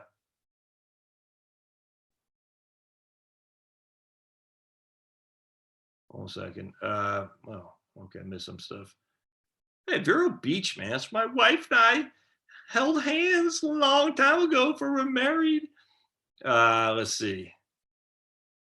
Can you say fire, Josh? Jack. I put my notice in last Thursday. Thursday is my last day of work. It's January 16th. Freaking awesome. Love it, man. Right on, Jerry. Jerry said he was on the fence of getting rid of MGTOW himself. All right. Problem is they move from California to normal state and vote. Yeah, exactly right, Apollo. That's the problem. They move and they take their politics with them. I agree. Not everybody, but there are some. You can just look at where we are here in Georgia. I mean, it's we have a Lucy Macbeth is a big gun grabber. She's my rep. And this used to be a Newt Gingrich's seat, Tom Price's seat. And now we got a big lib. And we shall see if she retains her seat in 2020. It was Karen Handel, who was, not anything motivating, but at least she, look, my biggest thing is I just want the government as far away from me as possible. And that means my biggest thing is guns. Without question, by far and away, my biggest thing is just, do they respect the right for me to own a firearm? And that's all there is to it. No ifs, ands, or buts. We have given enough of our rights away on that, and there's no more. The line is crossed. They cross it, and they always want more, and it's not debatable to me. And anyone who says, "Oh, well, if we only did this, it'd be safer," no. We got enough laws. There's enough laws on the books. You're always gonna have evil people. And what we saw in Texas again is just once again, if you look at the NRA magazine. It's not American Rifleman, the one I get every month. They use the armed citizen every single month, instance after instance after instance of armed people stopping crime every single month. Ironically, the media never talk about it. I wonder why. So anyway, the minute that you have somebody who says, well, if we only did this for gun control, no, never stops. And so that's my biggest thing, because if they're in favor of restricting gun rights, they're not in favor of freedom. And because of that, as we say here today, I'll never vote for another Democrat, Now, trust me, Republicans aren't great on this, but generally speaking, the Republican base has told the Republican politicians to freaking, straighten up. I'm telling you right now, when I was in Northern Virginia, I'll never forget, man. They passed that stupid no smoking bill in restaurants and bars. That pissed me off back then too. I was like, if I own the place, I should be able to do whatever I want. People don't have to come in here. I'm not putting a gun to anyone's head to come in here and buy my food. But Josh, I don't want to smell the cigarettes. So don't come in here. And I remember Republicans pushed out like it was nobody's business. And that's where I know the Republicans aren't as good as far as I can kick them either. But at least they, they stay the tune, or they sing the tune on guns. At least they do. We shall see. Because Mittens, it's funny how hindsight, just think if Mittens would have won or John McCain, that would have been bad because they would have sold us out without question. And then the Republican Party would be like Labor in England today, which is dead. It's dead to rights. And that would have been bad because then the gun grabbers would have maintained control and we would not have the rights that we have today for sure. And just thankfully Obama won. It's hard for me to say that, but it's hard to say that. But if Obama would have lost to McCain, all right, you got it. Focus fire. Yeah, right on. CB says another reason to convert is that his wife will not learn this stuff, so it's up to me to get it right before he dies. 100%, man. Here. Yeah, Georgia, Apollo's in Georgia. We had a little scare with the governor's race this past year. It wasn't nearly as close as what the media's portraying it. That's what cracks me up, man. The idea that Stacey Abrams still has, a freaking platform. What's up with Matt Bevins up in Kentucky? The media's not talking to him. Crazy. When should someone use my services and when should they use a CPA? Well, I don't do taxes, Bruce. So just FYI. So I don't do taxes for sure. So when should they use a CPA? I'm not convinced that that's a lot of tax people are proactive. I'm just not. And I mean, my wife works for one and they're reactive as all can be because they're so doggone busy. And I just, if you don't know the tax code going in, I'm not sure a CPA is going to help you, to be perfectly honest with you. I think it's contingent on your own ability to understand the tax code. I really, really do. My experience, accountants are reactive and they'll get the stuff done. They'll push it through, get you out, get your best refund, take deductions, reduce income without the forethought and the foresight to say, maybe this is the year to take a little bit more income. And then in order to not pay more in the future. That's a tough one there. Well, Bruce, I told you about my guy up there in West Point a long time ago, and I guess you never connected to him, or I don't think he ever called you back. The problem with these guys who do accountancy and investments is that they're just so busy that I just don't know how much advice they're going to be able to give proactive, if that makes sense.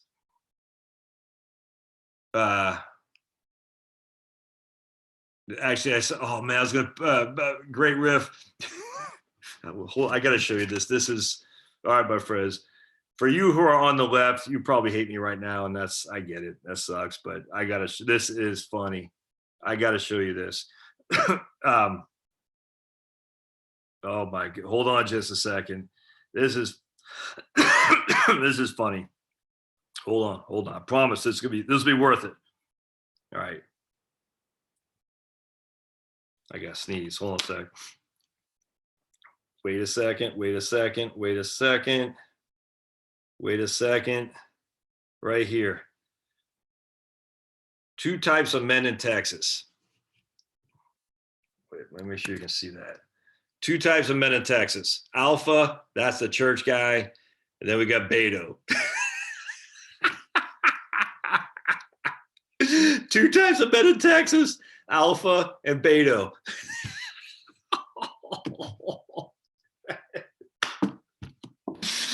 Oh man. Oh, then they got this guy again. I don't always stop a mass shooter, but when I do, I save the taxpayer $3.5 million in prison costs. Oh man. That's the Powerline blog, by the way. Powerline blog is awesome. Oh man. All right. On Roth conversions, if you live 10 years. All right. So Jill says on Roth conversions, if you have 10 plus years to let grow after you pay the 22% tax, isn't that still a gain from paying tax earlier with those extra years of yeah, everyone's situation is unique, Jill. You just got to look at it specifically. But if you're going from this won't be applicable to you, I don't think. But if you're going from if you could wait 2 years and you're going from a 22 to 12%, why do it at 22? Why not just wait 2 years and do it at 12? I don't. I mean, look, people do whatever they want to do, but man, if I can see, clearly that in 2 years I'm not working, I have no income, I'm going to be way down here.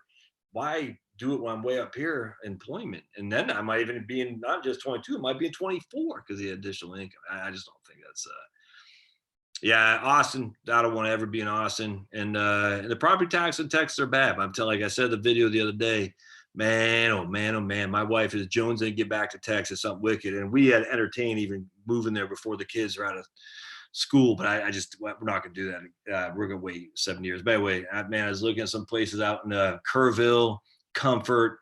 Whew, man, just, oh man, I love it. Like we lived in Bernie. Bernie's just too big now, but that was before that. It was before the huge growth that happened in Bernie. But if you keep going up 46 out that way, oh man, life is good. But also like Tyler, Texas, East Part, Texas too. So for me, it's come down to I still am not quite out of the woods of not going back to New England. I tell you right now, I love Georgia. Don't get me wrong, but for me, it's Virginia, Texas, or like New Hampshire, if that, or Maine, because I'm from Maine. I just hard to drive my wife kicking and screaming up to Maine, but it's Virginia, the Shenandoah Valley. I love Tennessee too, but if I'm going to Tennessee, I'm just going to Virginia. That's all there is to it. But the Shenandoah Valley or eastern part of Virginia, the Chesapeake Bay area, oh, it's freaking awesome. Texas, Hill Country, East Texas, or New England, New Hampshire. I guess more expensive up there, but there's something about New England that's knee deep in my soul, just because I'm from Maine. And other than that, nothing. I had South Dakota on the radar, but I've come down to these places right there. Not Florida for me, not South Carolina. South Carolina's great, it's just not for me. Not North Carolina. I'm trying, and not Michigan or Indiana or any place. Those places don't have any appeal to me at all. Indiana maybe, but that's not on the list. It's not going to happen.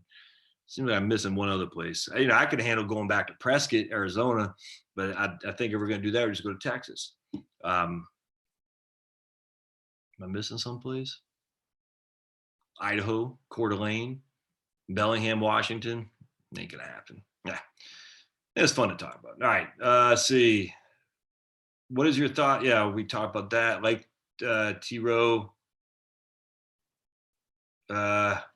CB says his wife is 20 years his junior and daughter born in 2019. So many years of Roth ahead for them. Yeah, right on, man. Right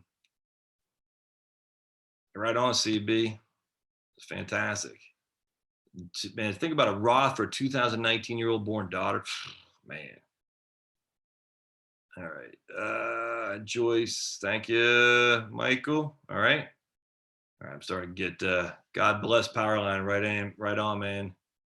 Oh, Kim says even this native Texan liberal can smile over these. Kim, you rule the school. You're a good kid, or a good person, excuse me. I'm so used to saying kid because that guy there. Look, I was born and raised on the left. So I get it. The left of the old days is no longer the left today, unfortunately. I've said this a million times on Sunday. One of the first pictures ever was me on my back of my mom at protesting nuclear facility in Wiscasset, Maine. I was literally a baby with a passive little thing in the backpack of my mom. One of my first pictures ever was that. And I'm telling you, man, we went to I remember being a kid, was it 76 or 80, maybe 76 and 80, going to the Democratic caucuses at Portland High School in Maine, campaigning for, they campaigned for Muskie. I think they were campaigning for Muskie because he was from Maine, but I don't remember if they were campaigning for him or not. But we had, like I said, a million times Sunday, we had Gus Hall, Angela Davis stickers and buttons. My dad had a printing press in our crappy old house in Peaks Island, Maine, in the basement. I don't know his print back there, but let me tell you, it wasn't right wing stuff. And I remember when Reagan won in 1980, my mom crying, scared the hell out of me. I thought we're all dead. She made it sound like we're all going to die in nuclear war because of Reagan. And it's just funny. It's just funny. Anyway. So anyway, good. Look, man, the funny thing is, I had a guy the other day say, you're right wing. I said, I don't even consider myself right wing. I mean, my God, people legalize it all. You know, if you want to smoke dope, I don't care. I literally could care less. If you want to do vaping, I don't care. If you want to freaking raise chickens in your backyard, I don't care. I don't care. I used to care about gay marriages. I don't care anymore. I've changed my opinion on that, probably 10 years ago, because it's stupid to regulate people who do love each other if they should get married or not. It's this dumb. I just don't care. It literally doesn't bother me at all. In fact, the odd thing, what came to my thing is I was talking to a gay guy one time, and my mom used to do bookkeeping for many gay people. So I don't want to hear like ignorance of gays. Born and raised around it, know it all about it. Many people my mom knew in the late 70s, early 80s, who she did the taxes for, died of AIDS back then in Portland, Maine. Don't want to hear it. But I remember talking to a gay guy, probably 10 years ago. He's like, I don't get it. Why are you getting it? We had a nice conversation. He's like, I don't get it. You claim to be for the family and whatnot, and we just want to be married, have families. Why is that not a conservative value? I just remember thinking, yeah, good point. If you want to get married and raise kids, we want 2-parent households is better than 1-parent households. So let's do whatever we can to get 2-parent households. Are there some Looney Tunes? Yes. Are there Looney Tunes on the right? Yes. Everyone's got their own Looney Tunes, but my big thing is I want the government as far back as I can, for sure. And but Josh, you're going to get Social Security. Don't you realize it's socialism? The GI Bill and the Army College Fund, which I got, is socialism. The cops are socialism. All that stuff is just mind-bogglingly idiotic to say that. I sit there and say, oh God. I was watching my man Knowing Better, who's a great YouTube channel, but he was saying something along those lines. It's like, dude, you're too smart to fall for that. Drives me crazy. That's not socialism. It's nuts. All right. Let's see. If doing conversions. All right. Well, I think I'm starting to lose it here, my friends. Okay.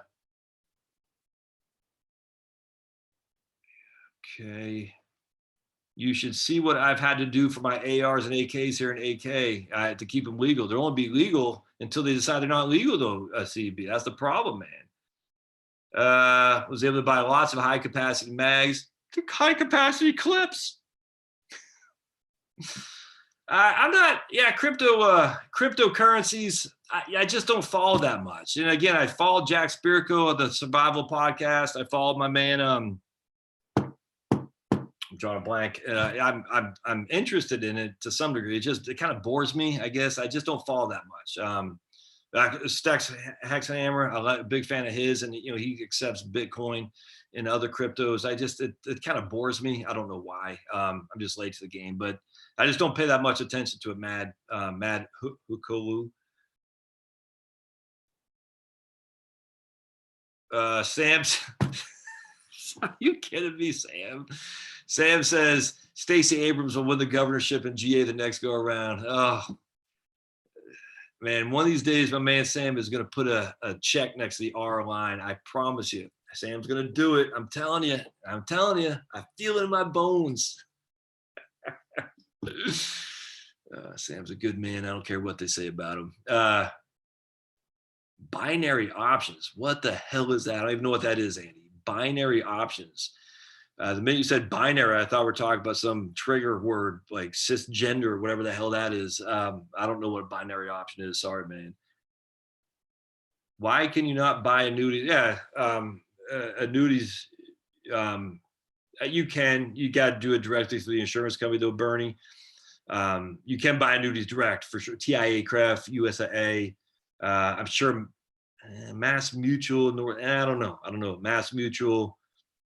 I don't know if you can buy Mass Mutual annuities directly. That's a good question. No, that's a good question. I don't know. It's a great question.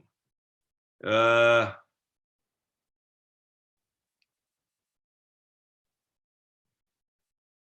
right. Right on.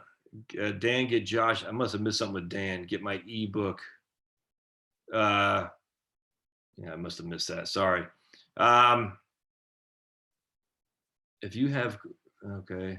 I know you're not crazy about variable annuities. But what do you think about Vanguard annuity? I know there'll be later in 2020 switching accounts. Yeah,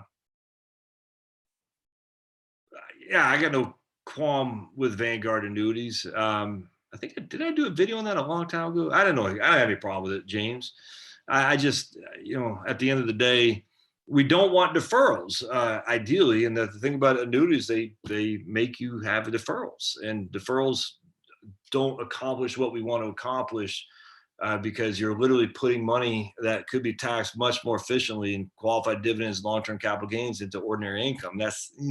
I'd like to avoid that for sure. So I just, I'll tell you what I have. I have in my IRA, I have VDIGX and I have VTV.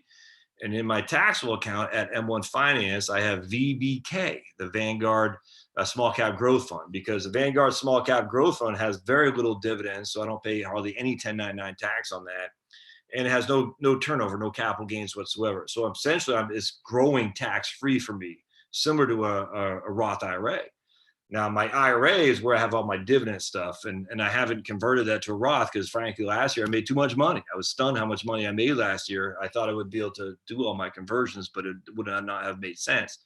So as much as it pains me to say I have no Roth, I'm just loading up on my VBK and my M1 brokerage account with low dividends and no capital gains. And I think that'd be preferable to a variable annuity, just because, again, you're turning what could be taxed at 0, 15 or 20, you're making it either tax at 10, 12, 22, 24 or above.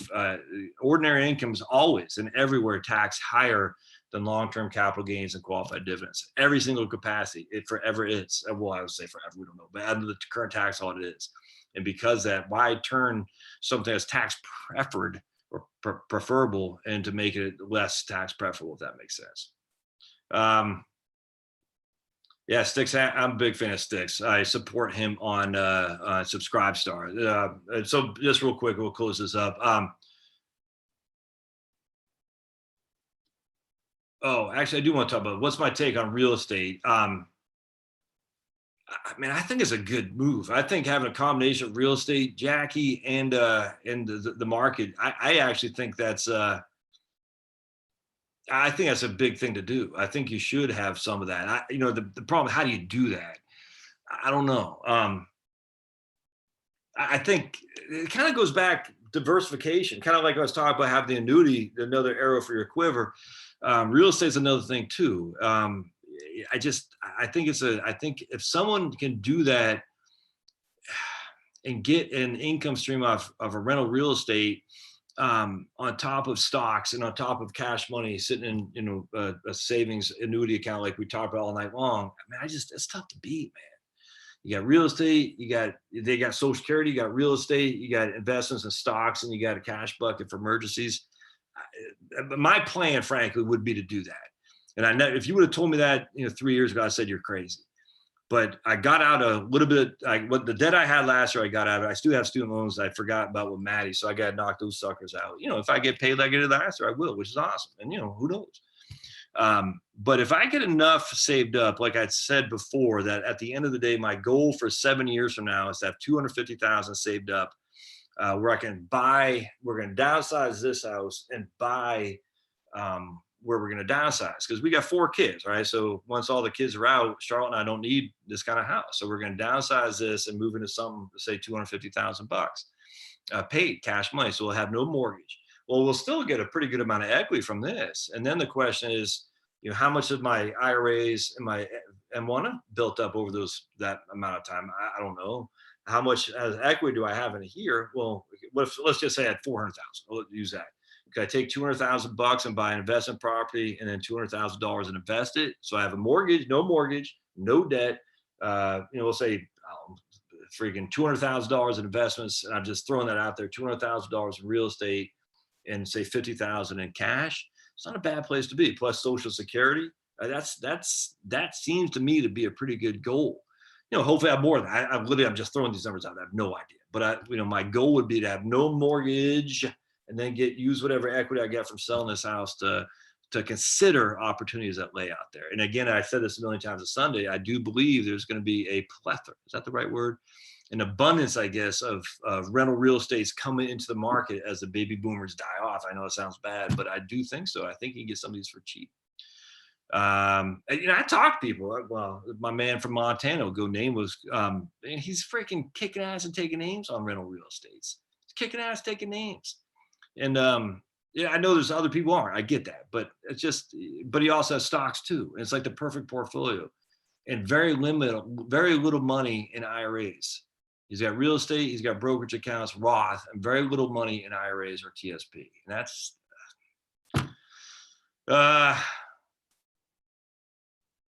hard work to be landlord sometimes. No, I 100%. Yep. It's that's the issue, CB. Look, I'm not that handy. I mean, I just not, and I don't have the patience. I can change a freaking, I change that garbage disposal. But what would normally take a normal human being, say an hour, it took me 3. It's just the way my mind works. I'm good with numbers. I'm just not like, I don't have the visual. I don't have the capacity for that. It just takes me long. I get it done half-ass, but it gets done. But I don't have the capacity as that kind of handy guy that can get stuff done and see, like he can see it in 3D. I don't have that kind of mindset. So I'd have to hire a property manager for sure.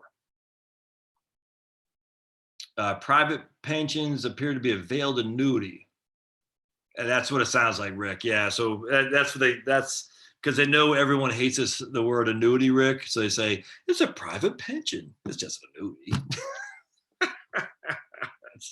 It's an income annuity offer of insurance company. I like them. I got no quarrel with that. Everyone hates annuities, so they can't call it an annuity. They call it a private pension.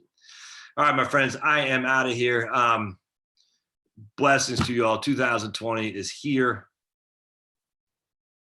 I don't watch Fox News. Fox News kissed my butt as far as I can say too. Like, I mean, I don't have the time or the patience. It bores me.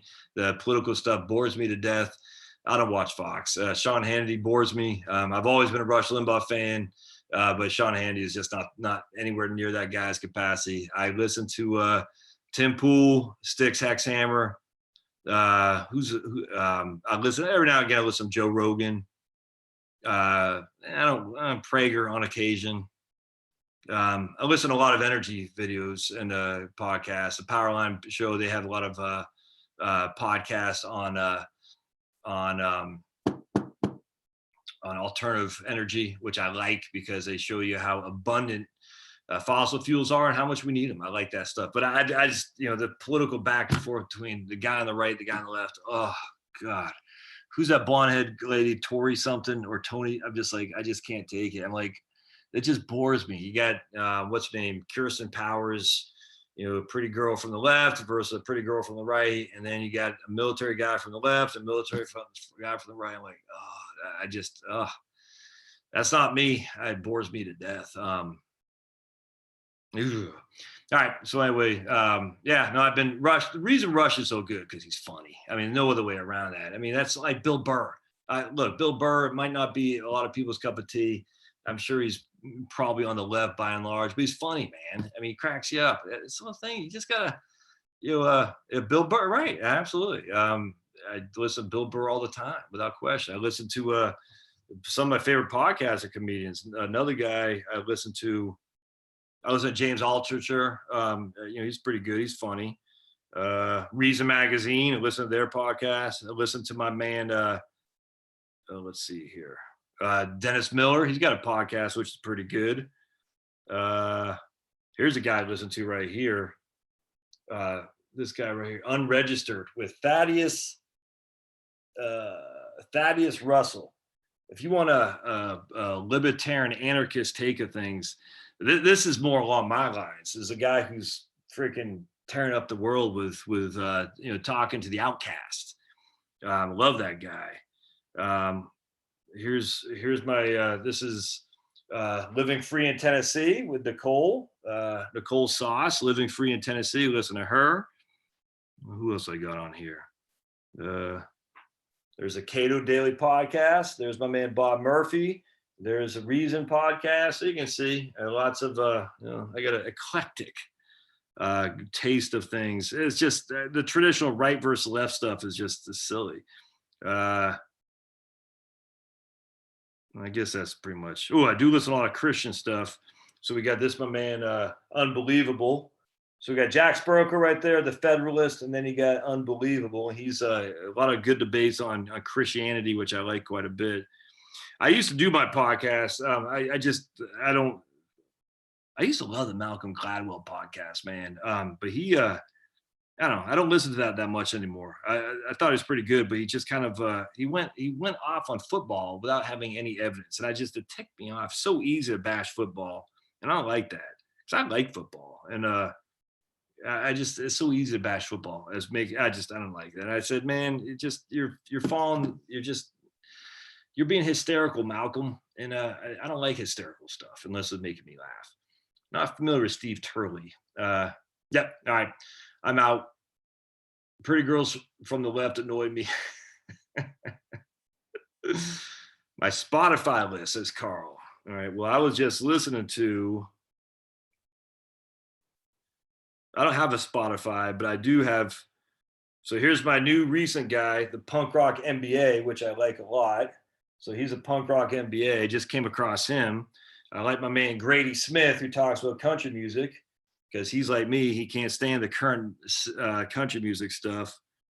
Norm Macdonald. Gotta love Norm. Listen, I'm not Norm. I watch that video all the time. Who else I got on here? And then, I just listen to of course, you got to look at South Park Studios. Look at my man Randy. You're not getting all silver on us, are you? South Park. All right. I'm out. We'll see you guys. Thanks. See you on Wednesday for my Subscribe Star people. See you all next Sunday. 2020. Freaking kick-ass take names, man. I love that you were here, and much obliged. Blessings. See you.